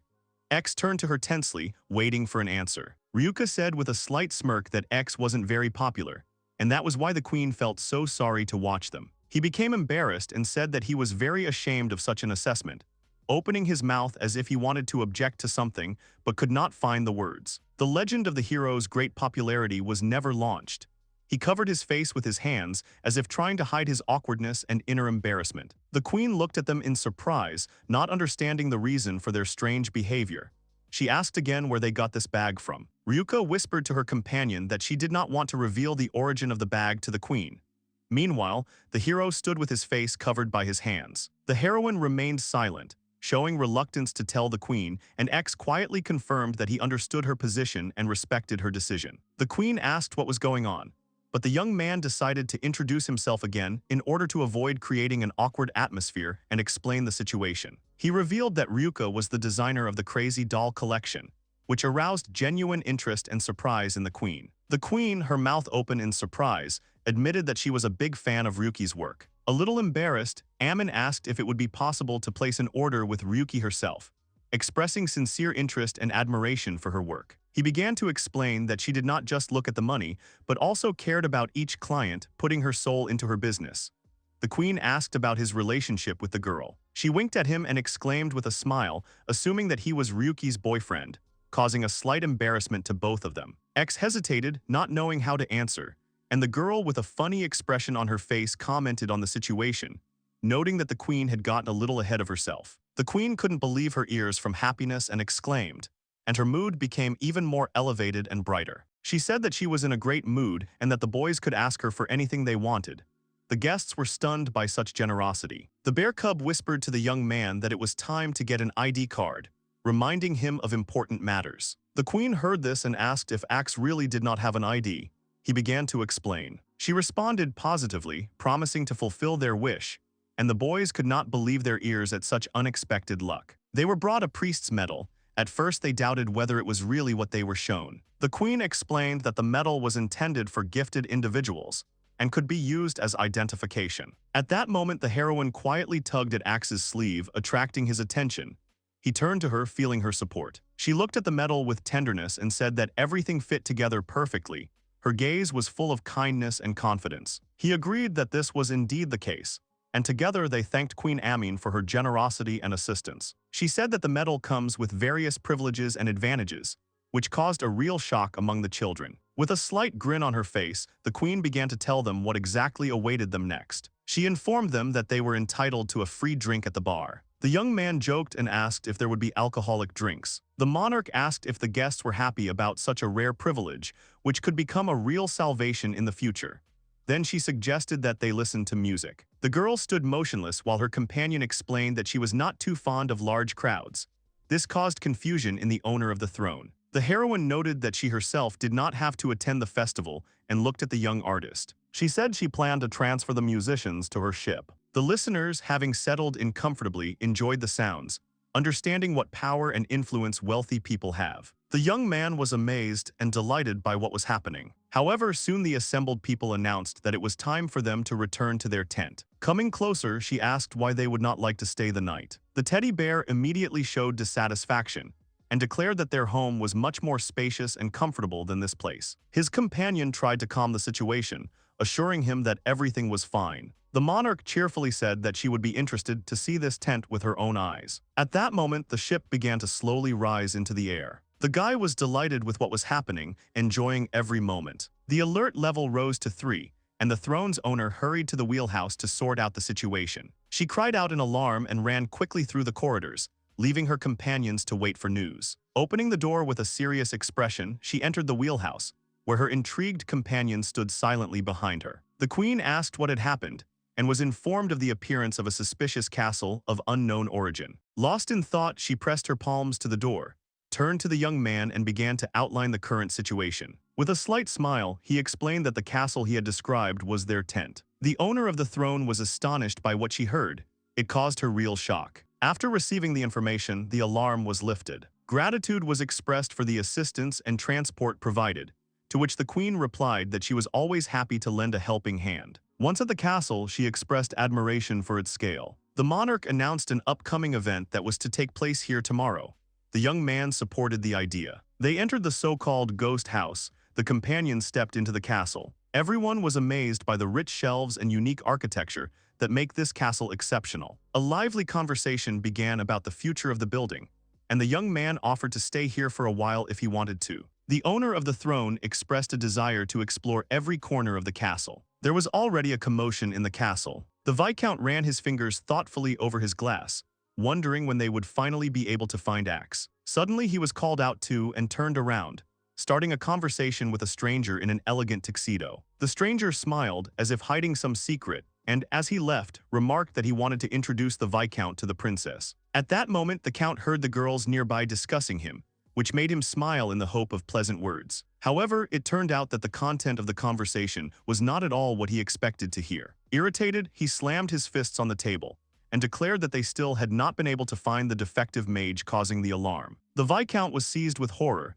The young man next to him expressed regret. The heated Count began to angrily curse and shout about the consequences that could follow if the problem was not solved quickly. Meanwhile, the young man wondered where the young man was now, imagining him sitting on a bench, immersed in his thoughts. He felt at a loss as to what to do, but suddenly an inspiration came to him and he headed straight to the Academy of Magicians. There he was met by a powerful sorceress. The young man handed her the case concerning the missing person, and she took the documents in surprise, clearly recognizing the name. The sorceress admitted that she knew X, and with some respect addressed him as Sir, which stunned her young companion. She noted that she only knows one side of him, implying that much remains hidden. Releasing her owl, she loudly announced a planet-wide search and reported that he had been spotted in Shiptown. The youth countered that there had been no reports of border violations in the area, considering such a possibility impossible. She revealed that the great magician laughs at attempts to find him and manipulates everyone. Hearing this, the young man realized that the missing man was a skilled manipulator who knew where he was hiding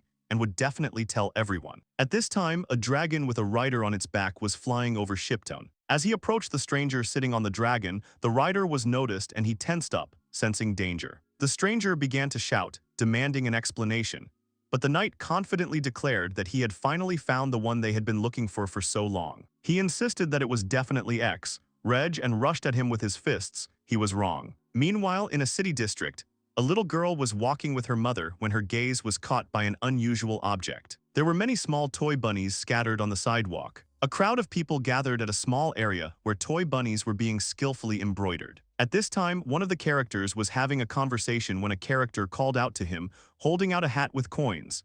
He said that they had received money from grateful spectators. The man praised his colleague for her initiative, and she said that people threw in coins themselves. It was promised that bunnies would be given to those who would provide important information about X and the girl with the teddy bear. People began to actively search for information, because the desire to get a unique toy was very strong. The stuffed rabbits secretly hoped that they would be found immediately after arriving in Shiptown, because everything seemed obvious. However, the search was fruitless. They could not find the people they needed. At this time, something important was happening in the palace. X, Luca, and Ammon stood together, and the young man expressed a desire to be left alone. The queen smiled and noted that she was about to fall, perhaps because X had gotten a little closer to her first. He responded by explaining that he simply wanted to make room for Ryuki. She assured that everything was fine and that this lock was very convenient for her. After a moment's thought, she asked if the next performer had arrived yet. The door began to open, And at that moment, several mysterious figures entered the room. The characters looked closely at the strangers, and one of them said with a smile that he would like to get an autograph from X. He soon learned that among them was a guy who acted as bait. The stranger introduced himself as Urukar, the king of the slums who had been tasked with bringing back X, and invited the young man to follow him. He warned that if he refused, things would go badly. Lost in thought, the young man realized that he could not endanger others. He stood up firmly and declared that he would go, leaving Ryuko behind. X asked that no one harm anyone but himself. Urukar promised with a smile to keep the agreement. Ryuka took the boy by the hand and called out to him, but he only smiled in response. Without saying goodbye, he left, and the girl watched him with tears in her eyes. The queen asked the man why the boy was being taken away. He replied that he had been promised gold for capturing X. She said she would hire him, and the man was surprised. With a calm look, she offered 5 gold coins. Urukar's colleague, noticing the authenticity of the coins, laughed. The happy man agreed to work for Mrs. Ammon. He entrusted the young man with the care of Rai. The door slammed shut, and the queen was very pleased that she had been able to settle the matter. Meanwhile, the heroine rushed to him in tears. He apologized for making her worry, thanked the queen, and promised to return the money. The girl pressed herself against him, and he asked her to stop crying. She responded with a pitiful look and demanded that he stop his antics. Looking at him resolutely, she promised to help. He hugged her tightly and thanked her for being angry with him. He stuck out his little finger and promised that everything would be fine and that he would start taking care of himself. They promised each other this by crossing their little fingers, and the stuffed rabbit added that he would never leave him. Ryuka looked at him with a surprised expression, and the rabbit straightened up proudly. Ammon said she knew what had happened and that someone was looking for them.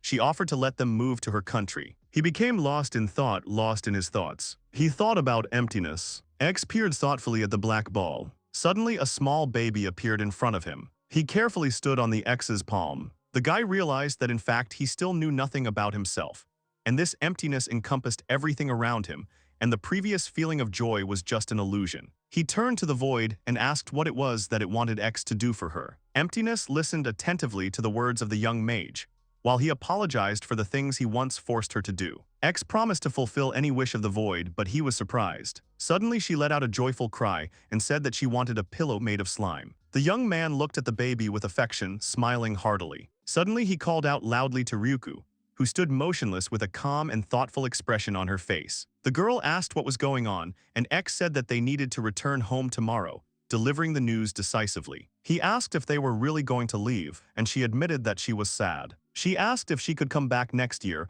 wanting to preserve those memories. The hero said that their return was possible. At this point, Queen Ammon noticed that the travelers would set out on their journey tomorrow. She said that she would instruct her assistants to dismantle the tent.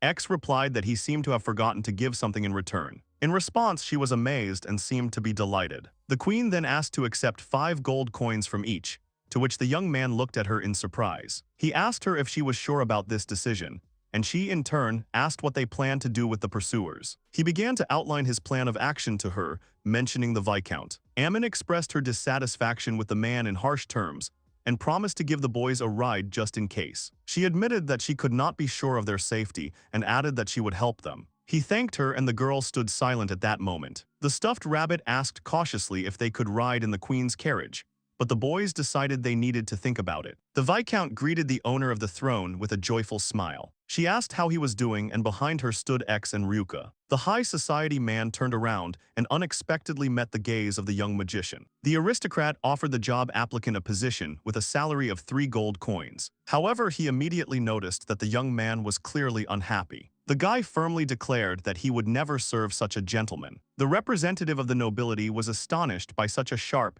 and decisive refusal. At this point, the throne owner reminded him that the young man had already become one of those who served the shrine, and sternly stated that she would not allow anyone to harm him. The aristocrat was shocked. Trying to object, he was interrupted by another young man. The new interlocutor calmly and persistently asked to listen to his request, and the ruler listened attentively and seriously. He continued to talk about his love for wine and promised to open his own wine cellar for her, after which he asked the aristocrat to shut up. The mistress was sincerely glad to hear this, and decided to leave the magician and the girl together. As they left, the nobles looked extremely dissatisfied. Climbing the steps, he loudly declared that the young man would regret it. The magician himself noted that he voluntarily refused the offer, and everyone agreed that this was wonderful after all.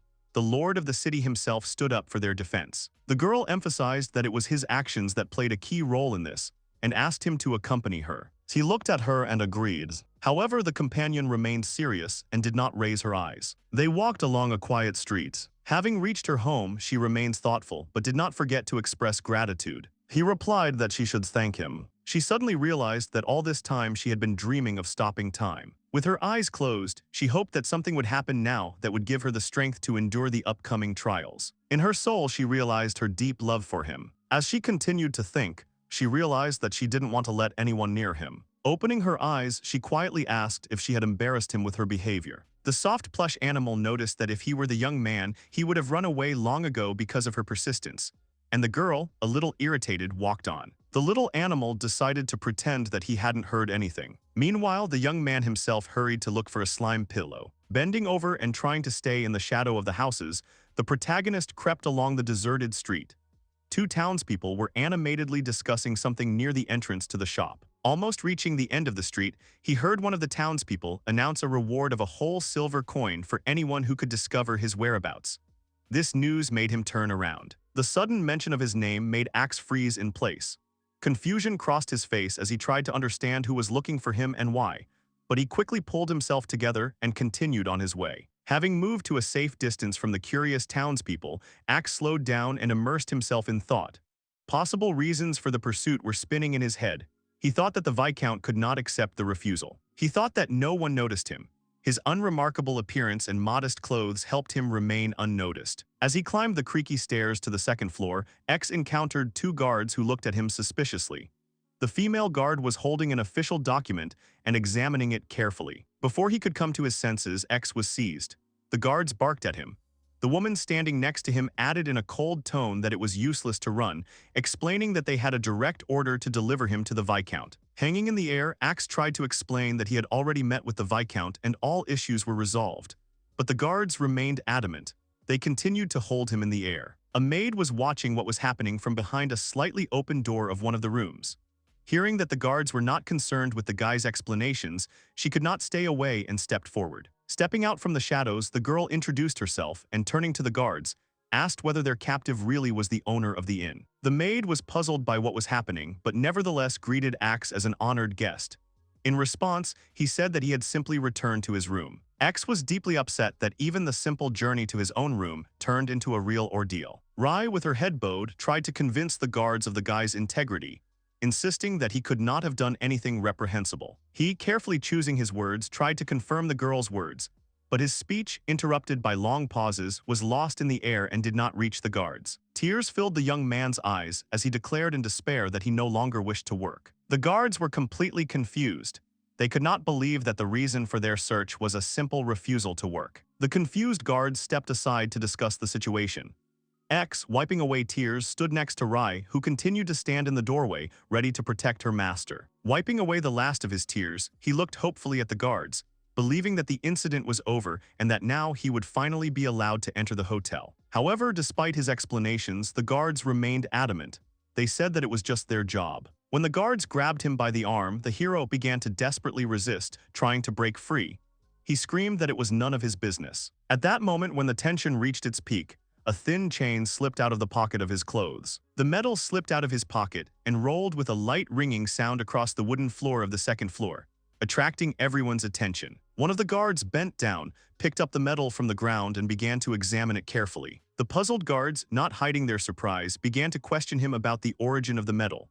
The protagonist asked to return the precious symbol, explaining that the metal was given to him by Queen Ammon herself. The guard, taking the metal in his hands, studied the engraving with the name X for a long time and carefully, checking every detail. He was convinced of the authenticity of the sacred symbol, which signified high status and immunity. With a thoughtful expression on his face, the lawman began to put all the pieces of the puzzle together. His gaze became more attentive and respectful. At that very moment, the guards, realizing their mistake, fell to their knees before the young man, bowed low, and began to apologize for their behavior. The protagonist was amazed by such a sudden change in the guard's attitude. The guardian of order, handing the medal back to its owner, now with complete trust, explained that the Viscount's order was dictated solely by selfish motives and did not take into account his true status. Stunned by the events that were happening, The boy, stuttering with excitement, confirmed the guard's words and carefully took his medal back. In his heart, he expressed gratitude to Queen Amin for the medal she had given him, which, as it turned out, had saved him from an unfair accusation. The defenders of the law, realizing their mistake, quickly left the hotel, apologizing and assuring that the adventurer could now safely return home. The heavy door of the hotel closed with a loud bang, as if cutting off all the troubles of the past day from the cozy silence of the room. The protagonist, not hiding his happiness, spread his arms out to the sides, enjoying the moment of return. Behind him, Rai, smiling with joy, watched his sincere joy. Their appearance was unexpectedly seen by Nitra, who, surprised by what was happening, came out from around the corner to find out what was going on. If there was a better way to escape, it was through the window. That's what Nitra thought. But X, having calmed him down, assured him that everything would be all right now. Taking the first step forward, the protagonist slowly headed towards the bed, feeling how fatigue was starting to take its toll. Every movement was difficult, as if an invisible weight had fallen on my shoulders. As the trio stood near the front door, X and Rai looked with anticipation at their goal, the bed. Nitra, however, raised his head and looked up at them, smiling. The round pillow that X had been so eager for lay carelessly on the bed. After a long day of adventure, X carefully took the edge of the blanket, pushing it slightly to the side. At that moment, the hero, without taking off his clothes, fell on the bed, putting a round pillow under his head. The nice maid, standing nearby, tried to call out to him, but it was too late. He instantly fell into a deep sleep, and the heroes, deciding not to disturb him, left him to rest. An unexpected voice was heard in the Viscount's residence. The girl, lounging in a chair, says that she needs 120 medium-sized grimoires a day for the winter to make a special one for him. A young man in a suit stands near the door while the two talk. The Viscount feels like he is being ripped off. She pauses for a minute, and then concentrates on recalling the very idea that could have changed the course of events. The girl reaches out to the cylinder, as if she were about to put her thought into action. The idea was to combine wind with fire, perhaps to create something new and unusual using the power of the elements. The girl scoffs at the idea. She would never do such a thing even if she had the idea. At the same time, she brings the cylinder closer to her. A rectangular hole is visible from the cylinder, from which something is evaporating.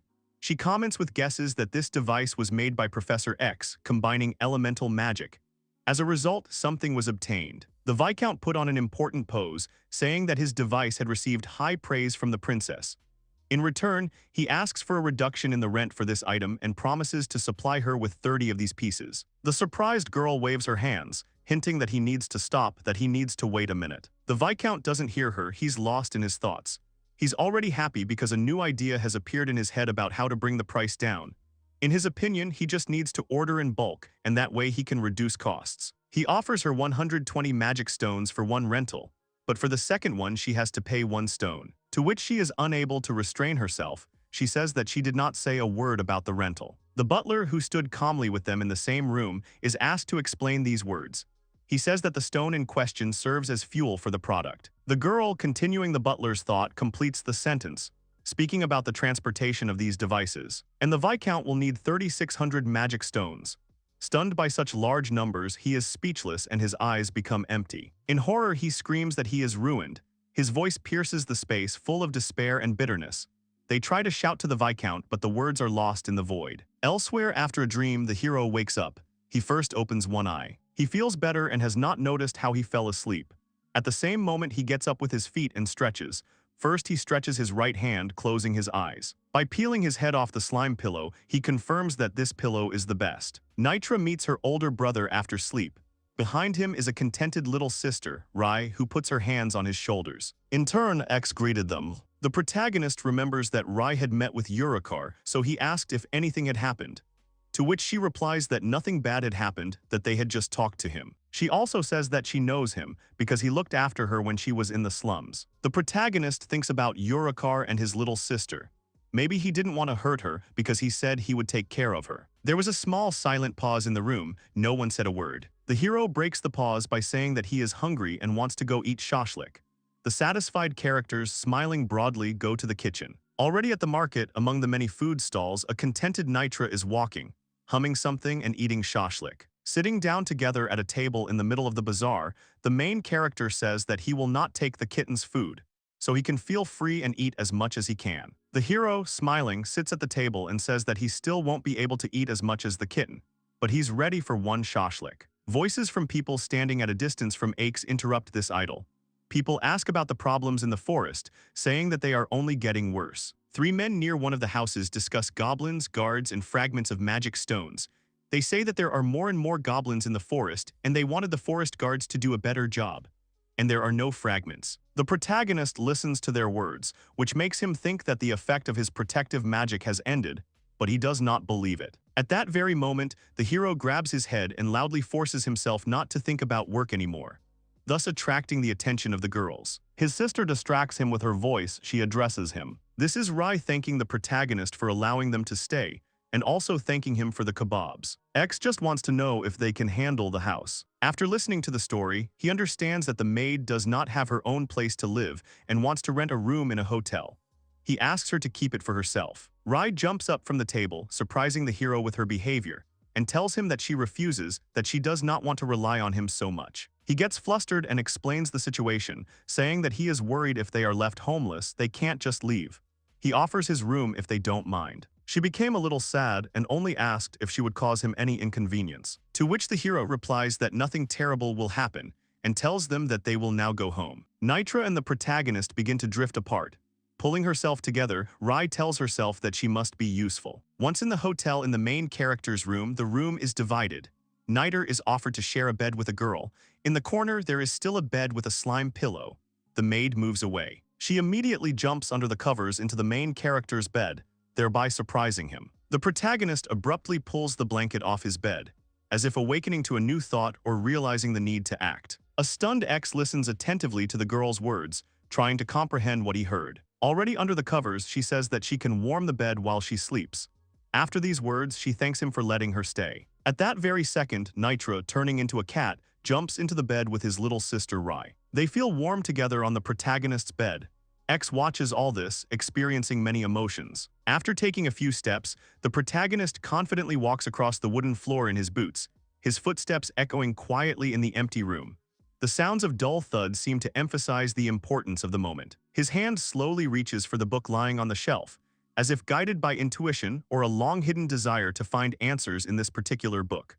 The moment is filled with quiet tension and anticipation. The main character sits on the edge of the bed in which the characters were lying. X opens the book and starts reading. He starts with the second chapter, with the section on the concept of magic. The first pages talk about how it uses magical elements and causes absurd results. It is said about those who are not subject to it, for example, animals and also elementary magic. This is the limit for a powerless commoner. The heroes are only interested in what kind of emotionless declamation this is. The hero reads chapter 2, section 12, which says that mages shouldn't fall into the trap of the void so easily. The boys fall asleep from this boring book. The hero glances to the side, as if noticing something unexpected or trying to catch the slightest sound. X slowly closes the book he was holding in his hands, as if he had made an important discovery or made a decisive conclusion. The hero himself wants to sleep. He walks away with his head down. The boys are left on the bed, hugging each other. They are covered with a blanket. The slime pillow is left in the far corner of the bed. An administrator appears in the corridor and notices the hero. There is an administrator behind the counter and X is standing in front of him. The administrator asks the hero if he wants to go somewhere. The hero wants to rent another room. Unfortunately, the entire hotel is completely occupied, but he is offered an option in the form of an attic. A man with a mustache hands him a key. On the other hand is the protagonist's hand, accepting it. He slowly climbs the creaky stairs to the attic. The attic seemed dirty and dusty, but he liked it. The attic was cheaper than the others, so he got used to taking care of it. In the attic, there is a bed, a table, and a dusty bottle. The hero concentrates, gathering energy within himself, and uses magic. A second later, the attic begins to shine with cleanliness, as if all the dust and darkness had instantly disappeared, leaving behind lightness and light. X reaches for his robe to unbutton it. He lays down on the bed, arms outstretched. Only his legs remain bent at the knees, touching the floor. He lays down on his clothes and the book remains near her hand. The protagonist, with his eyes open, forgot what Rai said and said something he shouldn't have said to her. He hopes she won't remember it. Chapters from the book flashed before him. It said that beastmen have good physical abilities. Nobles with magical qualities are more prone to illness. Gifted ones can cope with the void. A girl is reading a book and in front of her is little X. She says that the old man wrote the book out of envy and prejudice. The protagonist, lying on the bed, smiles. He understands that much has changed. When his mistress picked him up, he learned a lot. He can't leave Rai and Nitra alone. His words break off. The protagonist lies with his eyes closed, lost in thought or rest. X has already covered himself with a blanket, and in front of him is a window with a falling star. He says that tomorrow is a new life and that he needs to go to bed early. X lay motionless on the bed, thoughtfully looking at the ceiling. Deep down, he clearly understood that there was no point in spending money on rented accommodation anymore. The three friends X, Ryan, Nitra raced forward filled with a common enthusiasm. Kitten, as always, was far ahead. They were met by a young female manager working in a prestigious real estate agency. She asked how she could be of use to the company of visitors. X enthusiastically spoke about his recent win and how he was eager to buy his own home. The thought was spinning in his head that life was a series of amazing adventures, and one of them was buying a house. He planned to use the gold coins that the wise Master Ammon had once given him. The female manager politely inquired about the size of the budget, to which X proudly reported that he had 5 gold coins. The girl couldn't help but smile slightly at the unusual answer. This budget proposal was clearly outside her usual experience of working with clients. She looked at the young man carefully, realizing that with such a limited budget, finding a place to live would not be easy. However, X, maintaining a satisfied expression on his face, assured that there were no special requirements. With his head slightly tilted to the side and still smiling, he thought about how his magical abilities could transform any home. The administrator, dressed in a formal business suit, enthusiastically informed visitors that she was ready to show them the most suitable options for houses. Her graceful hand with its impeccable manicure pointed to an unusual structure, proudly bearing the name Rock House. The young people looked at the facade of the house with genuine curiosity, wondering how a rock could appear in the name. The administrator hospitably opened the massive entrance door and gestured for visitors to step over the threshold of the unusual home. Stepping over the threshold, they froze in amazement at the amazing interior. Their shock was increased when one of them involuntarily opened his mouth in surprise, and then quickly covered it with his hand, trying to hide his astonishment. Raising their heads up, they finally saw what had so amazed their imagination. The ceiling vaults really did resemble natural rock. They were told that they were looking at a unique design project inspired by natural rock formations. Upon hearing that the bedroom was on the 3rd floor, one of the visitors doubted its convenience. After a thorough inspection, he firmly decided that this unusual house did not correspond to his ideas about the ideal home. It was not so much the height that scared him, but the concept itself, which seemed too extravagant. The next point of their inspection was the city's slums' neglected and cramped quarters, where a completely different atmosphere reigned and a completely different type of real estate, sharply different from the well-appointed other houses. The administrator, making a wide gesture with her hand, invited them to follow her in the direction of an unremarkable building that looked more like an abandoned warehouse than a residential building. What appeared before their eyes looked more like ruins than a living space. Collapsed walls, broken bricks, and the absence of a roof created a grim picture of abandonment. Noticing the bewilderment on the visitors' faces, she sheepishly explained that the house was designed in an open-plan concept, which raised new questions. At that moment, their little companion, sensitively reacting to extraneous sounds, pricked up his ears and pressed them to his head, as if preparing for possible danger. Stepping forward boldly, he rushed in front of his master, ready for a possible attack. His fur stood on end and his tail fluffed up with tension. His reaction was lightning fast. He managed to catch the flying stone right with his hand, demonstrating amazing dexterity and speed. The owner, overcome with anxiety for the safety of his friend, quickly rushed to find out whether he had been hurt while catching the dangerous projectile. Suddenly, 3 locals emerged from behind the ruins. Mistaken for invaders, they began making an angry noise, waving sticks and demanding that the area be immediately abandoned. The visitors rushed to clear up the misunderstanding, quickly explaining that they were just looking at the house and had no ill intentions. One of them, slightly nervous and trying to sound convincing. Having realized the true cause of the conflict, one of the heroes felt sincere regret and awkwardness for what had happened. After talking with local residents, it became clear that the house could have been habitable if not for the lack of a roof, which was now used by local children for games and entertainment. Realizing that this option was not suitable, they asked to see other available properties, hoping to find a more acceptable option. After a moment's thought, the administrator, slightly frowning and biting her lower lip, admitted that the proposed house was slightly over their budget, but she had another option to show. The next point of inspection was a cozy area. The kitchen interior greeted them with coziness and neatness. After leading them inside, she described the layout in detail, 3 rooms, a spacious kitchen, a living room, and proximity to a market where they could buy everything they needed for a comfortable life. The young man, fascinated by what he saw, imagined how he could transform this place. However, he began to be tormented by doubts. Would he be able to buy a house and get a loan without having a permanent job? Noticing his concern, the administrator approached him with genuine concern and gently asked about the reasons for his worries. In her outstretched hand lay 3 candies, like a symbol of hope and support, a quiet sign of friendship and warmth. The young man, deep in thought, tried to understand whether his heart really desired this house, or whether it was just a temporary infatuation that would soon pass. In his unusual attire, a small hat and a cloak, he was contemplating a serious step. Was he ready to buy a house even if he had to work hard to achieve it? A slight smile touched his lips. Perhaps now it was not so much about the house, but about a simple candy. Having tried the treat, he noted with undisguised pleasure its surprisingly pleasant taste, which instantly warmed his soul and somehow magically dispelled the last doubts that tormented his heart. With a sincere, slightly embarrassed smile that made his face especially attractive, he admitted that perhaps right now, at this special moment in his life, he really needed this house. Overcoming his natural indecisiveness and inner timidity, he nevertheless decided to approach the administrator, politely and a little hesitantly, asking to give him a little more time for an extremely important conversation. She, struck by his sudden address, responded to his request with genuine surprise, and he, feeling extremely awkward under her attentive, scrutinizing gaze, lowered his eyes in embarrassment. His gaze unmistakably betrayed the most cherished desire of his entire life, which he was finally ready to voice, overcoming all his fears and doubts. Gathering his courage, he took a deep breath of fresh air,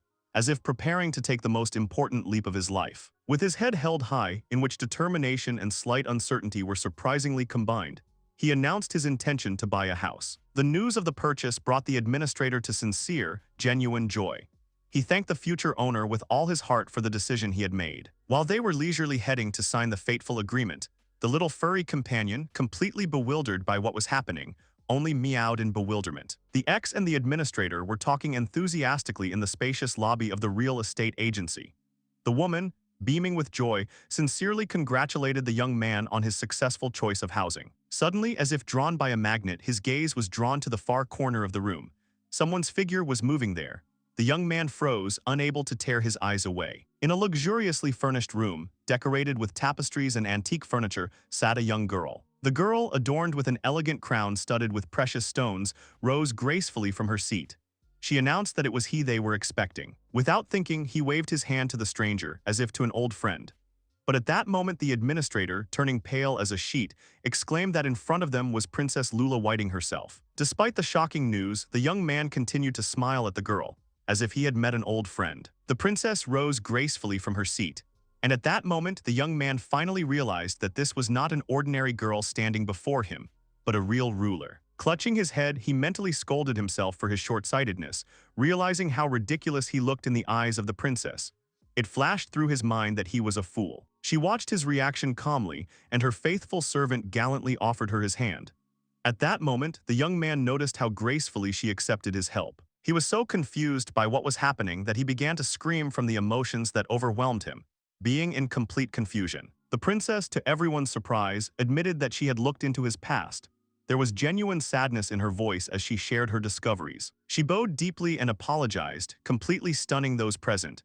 Her graceful, dignified movement left everyone present holding their breath. X couldn't believe his eyes. The princess herself bowed before him and asked for forgiveness. The butler, standing nearby, pierced the young man with a furious, penetrating gaze, clearly expressing his dissatisfaction with what was happening. The young man, gathering all his courage, dared to object to the princess, insisting that it was not proper for her to humiliate herself in such a way before him. She met his words with a calm, piercing gaze and gently reassured him, letting him know that there was no need to worry. The butler, not hiding his disappointment, turned away from the princess, clearly not approving of her behavior. X, stumbling with excitement, thanked her for her kind words, but hastened to assure her that everything was fine. The princess looked at him with genuine bewilderment, trying to understand the reason for his confusion. With a charming smile on his face, the young man thanked her for not holding a grudge against him. The girl continued to look at him with a mysterious smile, as if she was about to reveal some secret. At this point, X, feeling awkward under the gaze of those around him,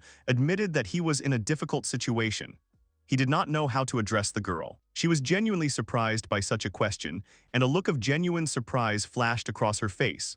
The princess thought for a moment, as if trying to find the right words for an answer that seemed obvious only to her. Coming closer, she took the boy's hand, the touch light but firm. Lula said he could address her as his friend. At this moment, the princess, turning to her faithful servant, said imperiously that the time had come to announce our decision. He began his speech with an air of importance, choosing each word carefully. The butler announced that as a sign of deepest gratitude for his services, His Majesty and he himself wished to present the young man with a house of his choice. The young man was so flattered by this attention that he could hardly speak. With a stumbling voice and a slight emotion, he muttered that it was too generous a gift, and added that he was not worthy of such an honor. When asked about his preferences in choosing housing, the young man modestly answered that any inexpensive option would suit him. The main thing is that the house is cozy and brings joy. The princess and her retinue happily announced that they had the perfect option. With a dazzling smile on her face, she announced that they had found a magnificent home for him, adding that it would only cost 1 coin. X couldn't help but smile widely as he looked at them.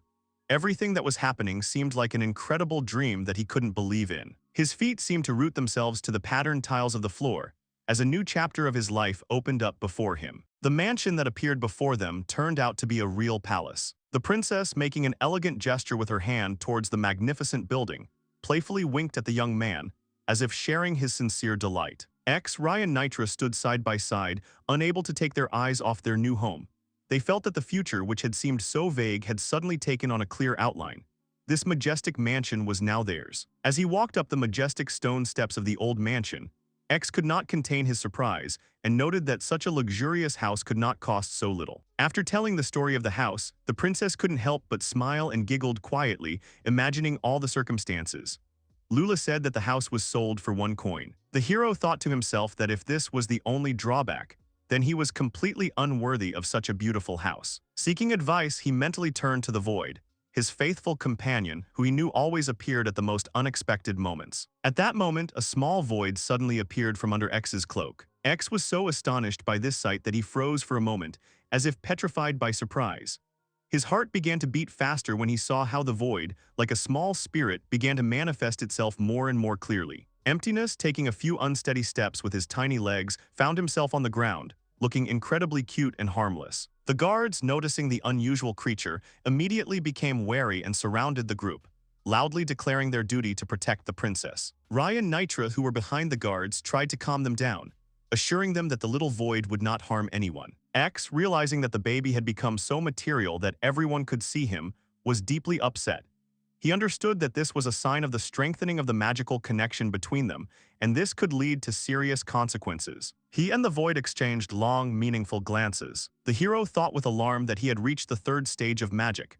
The baby was getting stronger, and the creature was looking at him with its big, kind eyes, as if trying to convey its feelings without words. He knew that if the creature completely invaded his body and materialized, he could become either a demon king, a devil, or a hermit. The further fate of such people remained unknown since they were forced to leave the settlement. No one knew what awaited them in the future, and this uncertainty frightened X no less than possible transformations. The butler, maintaining a serious look and straightening up to his full height, asked to examine the baby. X and Void exchanged looks of concern and determination. The butler, without wasting any time, took out a special device for reading wishes, a strange device that looked like an old camera. The hero looked at the butler in bewilderment when a piece of paper with a wish appeared from the machine. The butler, after reading the note, maintained a serious look, trying to understand the demon's desire. The princess, looking at what was happening, first frowned in bewilderment. Her thin eyebrows came together at the bridge of her nose, and then she could not hold back a smile. Her laughter echoed across the courtyard like a bell, causing everyone present to turn in her direction. Lula began to wipe away the tears that had appeared from laughter. She found what was written in the note incredibly funny. The butler, embarrassed by the princess's reaction, humbly bowed his head and asked for forgiveness, as if he was the cause of her merriment. X, breathing a sigh of relief, finally realized that everything had worked out, and allowed himself a quiet smile. He turned his gaze to the little void, who stood with his arms crossed over his chest, looking at him with an expression of deep sadness. Smiling at his companion, X gave his consent, decisively confirming their intention. Emptiness, hearing these words, instantly perked up and began to joyfully run and jump, celebrating their new victory. Turning to Rai and Nitra, X invited them to inspect the house from the inside, which caused genuine joy among his friends. While the friends were climbing the stairs, the princess and the butler approached X, offering their help if necessary. Gratefully accepting their offer, he watched as the girl and the butler prepared to leave. The girl, winking goodbye, expressed tender hope for a quick new meeting. When they got into the carriage, the princess tenderly thanked Axe once again for everything he had done for them. And he, standing on the porch, waved his hand after them for a long time, trying to remember every moment of their farewell. The carriage rolled slowly along the road, carrying the princess and the butler further and further away from the majestic mansion. The princess, comfortably seated on the soft cushions of the carriage, could not take her eyes off the butler. The butler, sitting opposite, watched the princess carefully. Unable to bear the prolonged silence, the butler gently asked the princess if she remembered anything particularly funny. The princess, not hiding her pleasure, told him what had made her so happy. It turned out that the mysterious note he had read contained the simplest wish of the demon. The demon simply wanted to have his own home. The girl, her voice breaking with emotion, begged the master to give her a position as a real maid. With a soft smile on his face, he reassured her that everything was working out for the best. The heroine noted that the new mansion was very spacious and assured the gentleman of her readiness to help with the cleaning. She emphasized the impressive size of the house. With a thoughtful expression on his face, he reflected on the fact that he had originally been looking for a house solely for the three of them to live together. He had hoped that it would bring her happiness and help relieve her anxiety, but it had not. The girl stood before him, her palms folded in prayer, and he was lost in thought. Perhaps it really would be easier if she stayed and took on the household duties. He did not object to the thought. Her face instantly lit up with joy when she heard his agreement. The girl was literally jumping up and down with joy, filled with enthusiasm. At this time, her master calmly continued his speech, watching her stormy display of emotions with a slight smile. X, continuing his speech, threw a handful of coins in front of her, assuring her that it would be enough for several years. She froze in amazement at such a generous gesture. He asked her to buy some groceries. The girl was speechless when she saw the gold coin. The owner, noticing her reaction mentally, he asked her what salary she would like to receive, but the girl resolutely answered that she did not need money for her work. The owner, with a good-natured smile, shook his finger at her, as if playfully, and said that if she ever needed anything, she should definitely contact him. She answered him with a smile, light and a little mysterious. The owner immediately understood from her look that she would hardly ever turn to him for help, even if such a need suddenly arose. The hero declared that the current matter was finished. Then, looking into the distance, he wondered where Nitra and Void had disappeared to. Suddenly, he thought he heard their voices somewhere in the distance. He opened the door and saw the missing people. They were so engrossed in something so interesting that they didn't even notice him calling out to them, continuing to look at something with curiosity. The hero guessed that they had settled in the kitchen and were looking at his creation, an endless water jug, with genuine interest. Everyone was so engrossed in studying this unusual object that they didn't notice him enter. The kitchen was bustling with life. The boy suddenly realized that perhaps it was Void who had used his magic.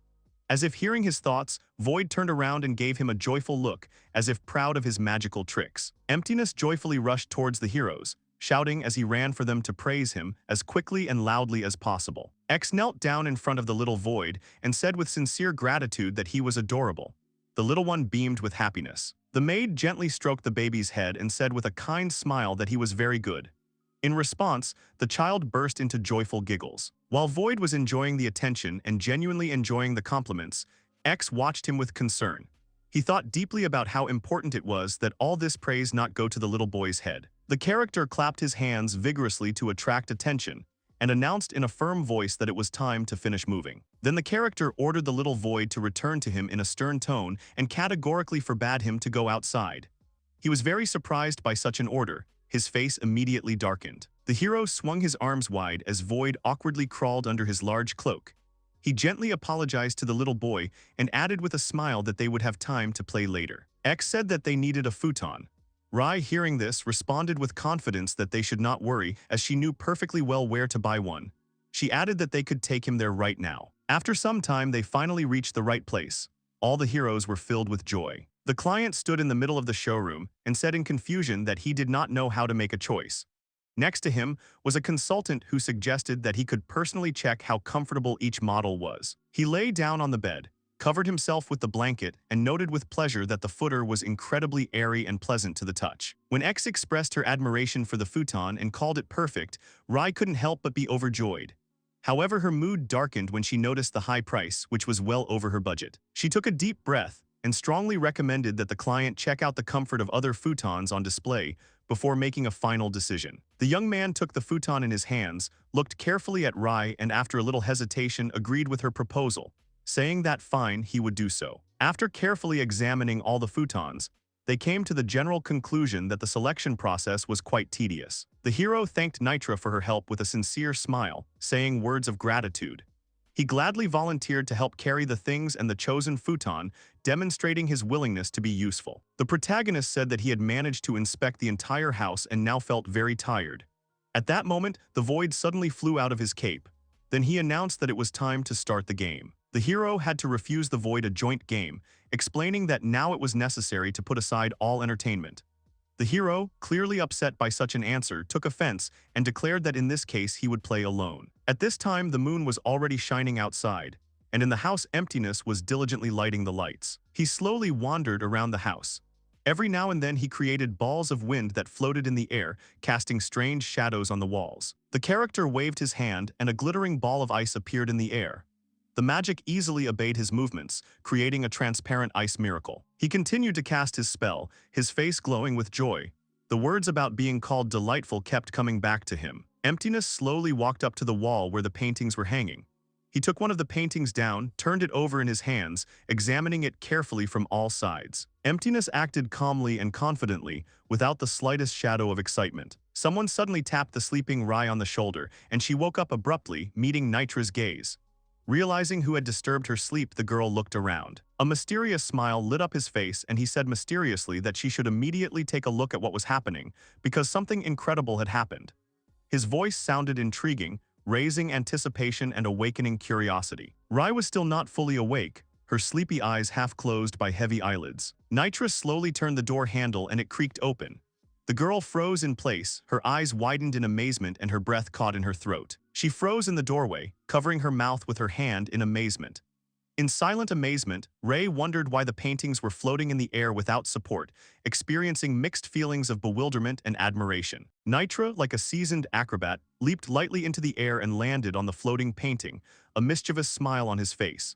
He announced that it was now Rai's turn to join him on this aerial journey. The girl screamed in horror as she watched her friend jump recklessly from one floating painting to another. Balancing on the edge of one of the paintings, Nitra performed complex pirouettes, causing Rai to close her eyes in horror and beg him to be careful. At first she protested loudly, screaming that they shouldn't do this, that it was pure madness.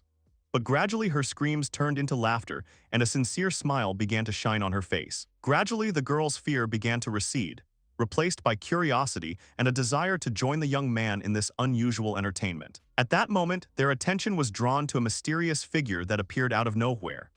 Void stood watching them, his gaze full of mystery and curiosity, as if he was witnessing something unusual. Nitra, noticing the appearance of the mysterious character, assumed that it was the hand of the Void that was responsible for creating this magical space with floating paintings.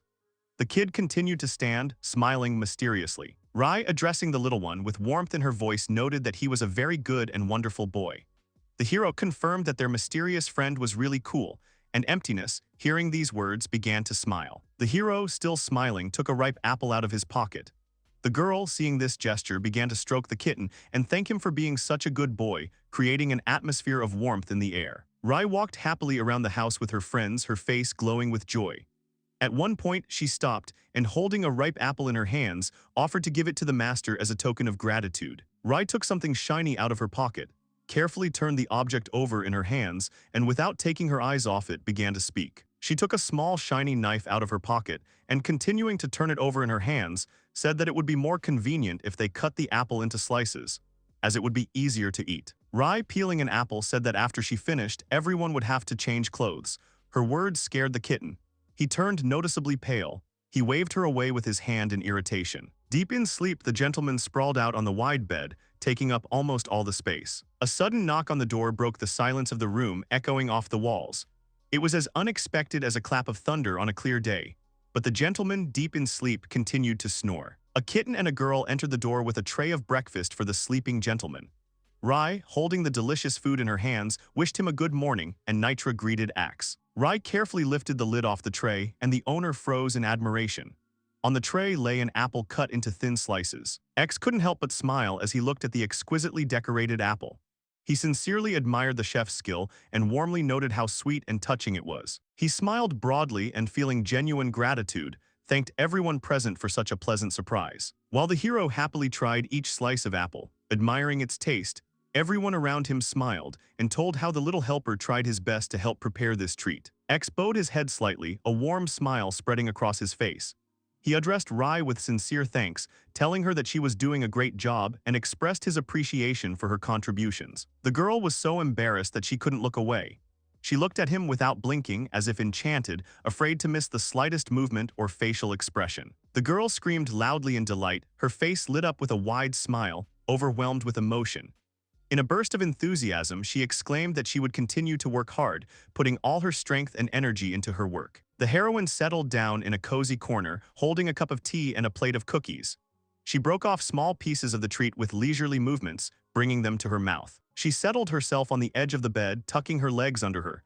She bit off each piece of cookie mechanically, barely noticing the taste. Her thoughts were absorbed in X. She imagined what he was doing now. Suddenly, the eyes of the stuffed rabbit she was petting mechanically began to glow with a soft light. Little X, pale and thin, sat right on the cold floor. He carefully held a piece of bread in his hands. His eyes showed an unchildish weariness, but he had only just turned 10. In the background sat a black-haired man. His face was deeply thoughtful, as if he was trying to comprehend something important. Suddenly, he announced that they had maple crabs today for the first time in a long time. X turned sharply at the familiar voice, and images of the past flashed before his eyes. After their parents fell into the hands of bandits, it was his aunt and uncle who took care of the boy. The uncle, who was sitting by the fire, turned his head sharply towards X and, frowning, rudely asked what he was staring at. He called him a brat, but the aunt, who was standing nearby, gently put her husband in his place. The hero was grateful to them. There was an amazing silence all around, broken only by the rustling of leaves and the occasional singing of birds. X settled down on an old log, looking thoughtfully into the distance, where the sky met the forest. The question of how he could be useful to these people did not give him peace. A deep sigh escaped from his chest. He felt obligated. Suddenly his gaze froze, as if he had seen something unusual. His eyes widened slightly, and his eyebrows rose slightly. A thought flashed through his mind that could change his entire understanding of what was happening. Two figures appeared before him, animatedly conversing with each other. Their conversation concerned some maple crabs, creatures that Axe had sometimes not heard of before. Their voices seemed to come from far away. One of the interlocutors, frowning, asked if the forest where these crabs live is really so dangerous. He had heard horror stories about people dying there. The second man, waving his hand, said that it was not true. The words of the strangers made the hero think deeply.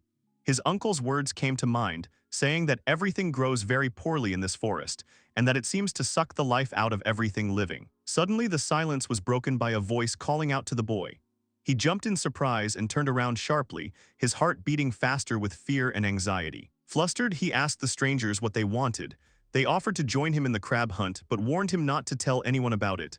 The offer sounded tempting. The young man's thoughts drifted to the mysterious maple crabs. He tried to imagine what they looked like and suddenly remembered this was his uncle's favorite delicacy. His imagination drew strange pictures, and he became more and more absorbed in thoughts about crabs. Uncle always said that he had never tasted anything tastier than them, and now the boy had a chance to please him. Gathering his courage, he agreed to the stranger's offer. Their feet confidently walked on the ground, and the outlines of the red forest were already visible ahead. Raising his head, the boy admired the unusual sight. The leaves on the trees were glowing with bright colors. He noted with admiration that they had already arrived in this mysterious red forest. Carefully plucking one leaf, he brought it to his eyes and noticed that they were shaped like hands, as if nature itself had created this amazing resemblance. His companions were visibly nervous, their faces pale with fear. This forest really did have a special effect on people, causing inexplicable anxiety. One of the guys couldn't stand the tension and expressed impatience about how much further he had to go to the crabs, noting that the ground was squelching and hard to walk on. The boy, feeling more confident than the others, extended his hand forward and took a step, pointing to the unusual sight before them. He happily reported that this was where the very crabs they were looking for were. His finger pointed to the little maple crabs that were scurrying busily about the ground, like little workers doing an important job. Their quick, coordinated movements gave life to the scene. The young man dropped to his knees, his eyes wide with amazement. The heroes clearly intended to collect as many crabs as possible.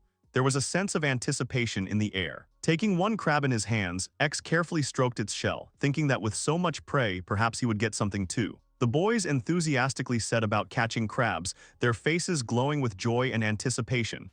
They scurried deftly between the trees, deftly catching the crabs that were trying to escape. The hunt began successfully, but suddenly one of them jerked his hand away, screaming in surprise, and exclaimed in bewilderment what was happening. His sudden reaction alerted the others, and everyone froze, listening to the strange sounds around them. One of the boys, trembling with fear, turned around and muttered that these were some unusually noisy flies that he had never seen before. There was genuine horror and fear in his eyes as he raised his head and saw something that made his heart beat faster. His face turned pale and his lips were dry with excitement. It was a huge swarm of insects. X, still holding the crab in his hands, did not understand anything. He looked at his companions, who were shouting in panic that these were dangerous spiny reapers, predatory insects, about which there are terrible legends. The guys ran away in horror, leaving the hero sitting in place in complete bewilderment. He still couldn't understand what was happening and why everyone was so scared. The young man, absorbed in his thoughts, looked down without taking his eyes off the huge swarm of insects above his head. Suddenly realizing that something was wrong, he looked up and froze in amazement. What met his eyes made his heart skip a beat. Looking at the dark silhouettes swirling in the air, he remembered with horror the stories about the prickly reapers, dangerous insects, whose bite could cause unbearable pain. At that moment, his attention was drawn to a strange figure that appeared out of nowhere. Long hair fluttered in the wind, creating a mysterious glow around his head. A sharp roar like a clap of thunder suddenly broke the silence. It was a deafening explosion that made the earth tremble. The frightened young man mechanically covered his head with his hands, trying to protect himself. The young man slowly lowered his hands, his eyes widening in amazement at the sight of the stranger. Her long, blonde hair fluttered in the wind. At that moment, he realized that it was this mysterious figure who had somehow saved him. The mysterious figure, wrapped in clothes, with long hair fluttering in the wind, stood motionless with its back to the young man, keeping silent. Its slender silhouette seemed almost unreal in the semi-darkness. Turning to the young man, the stranger cast a calm, penetrating glance at him and asked sympathetically if he had been hurt. Her eyes showed genuine concern. The young man could not tear his admiring gaze away from her. Enchanted by her beauty, he could not hold back his admiring words, confessing that he had never seen such a beautiful person. Enchanted by her presence, he continued to look at her, unable to look away. Her unearthly beauty literally made his hair stand on end and his head began to buzz. As a sign of deep gratitude, the young man dropped to one knee and, bowing his head, began to express gratitude to his savior for appearing at exactly that right moment. Without rising from his knees, he slowly raised his head and continued to look at her. Noticing his condition, the stranger leaned slightly towards him.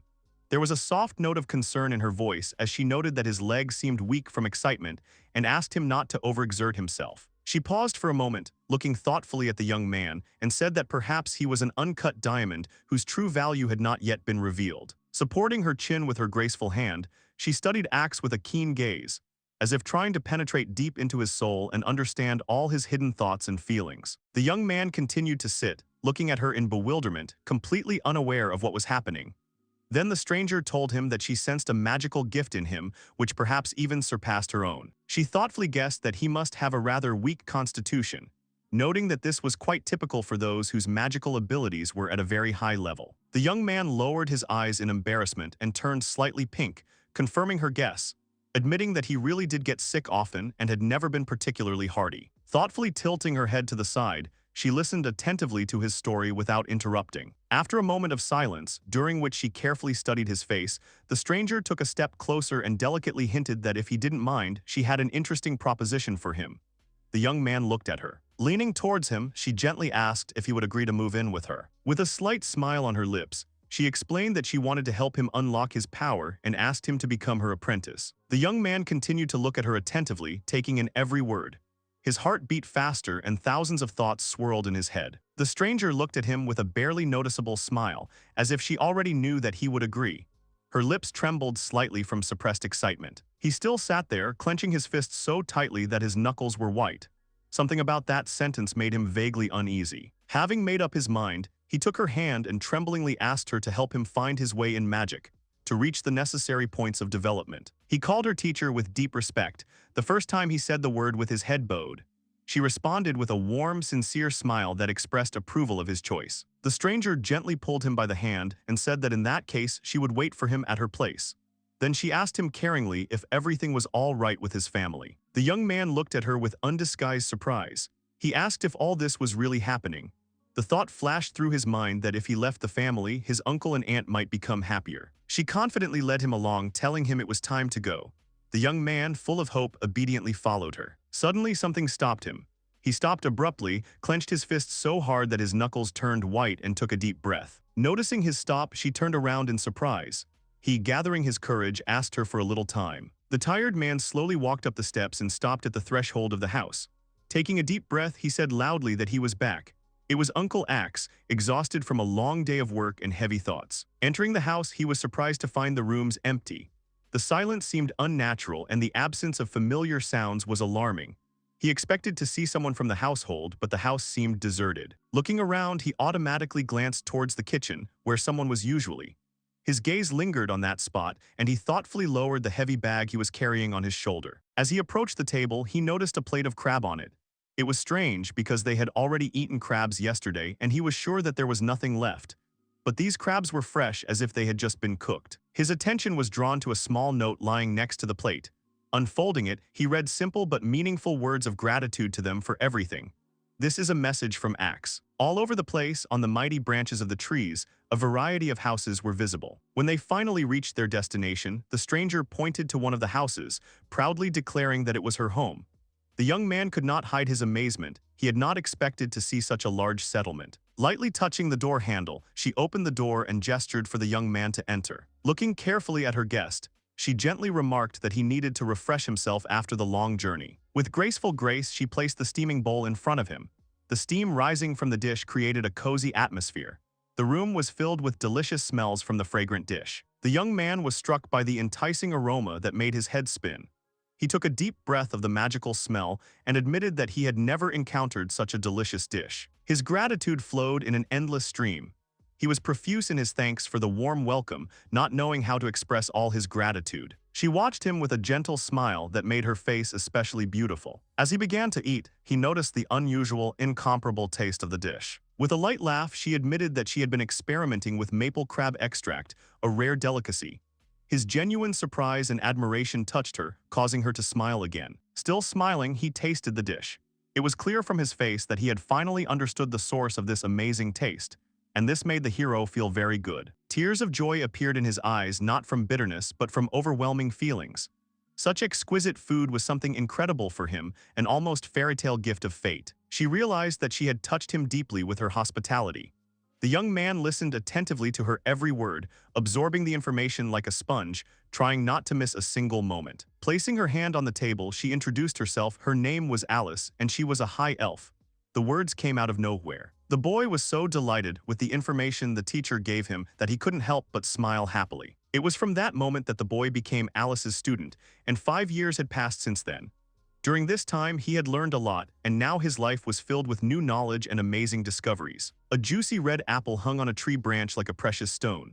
Suddenly, it was swiftly cut by an invisible hand, and describing an arc in the air, softly landed right on the outstretched palm. It was X who had already raised the apple to his mouth, about to take a bite, when Alice sternly said that he was behaving in an unacceptable manner. Not wanting to continue the unpleasant conversation, he happily announced that he would be leaving for a short while, still holding the half-eaten apple in his hand. Alice watched as Axe rose into the air, and an uneasy feeling came over her.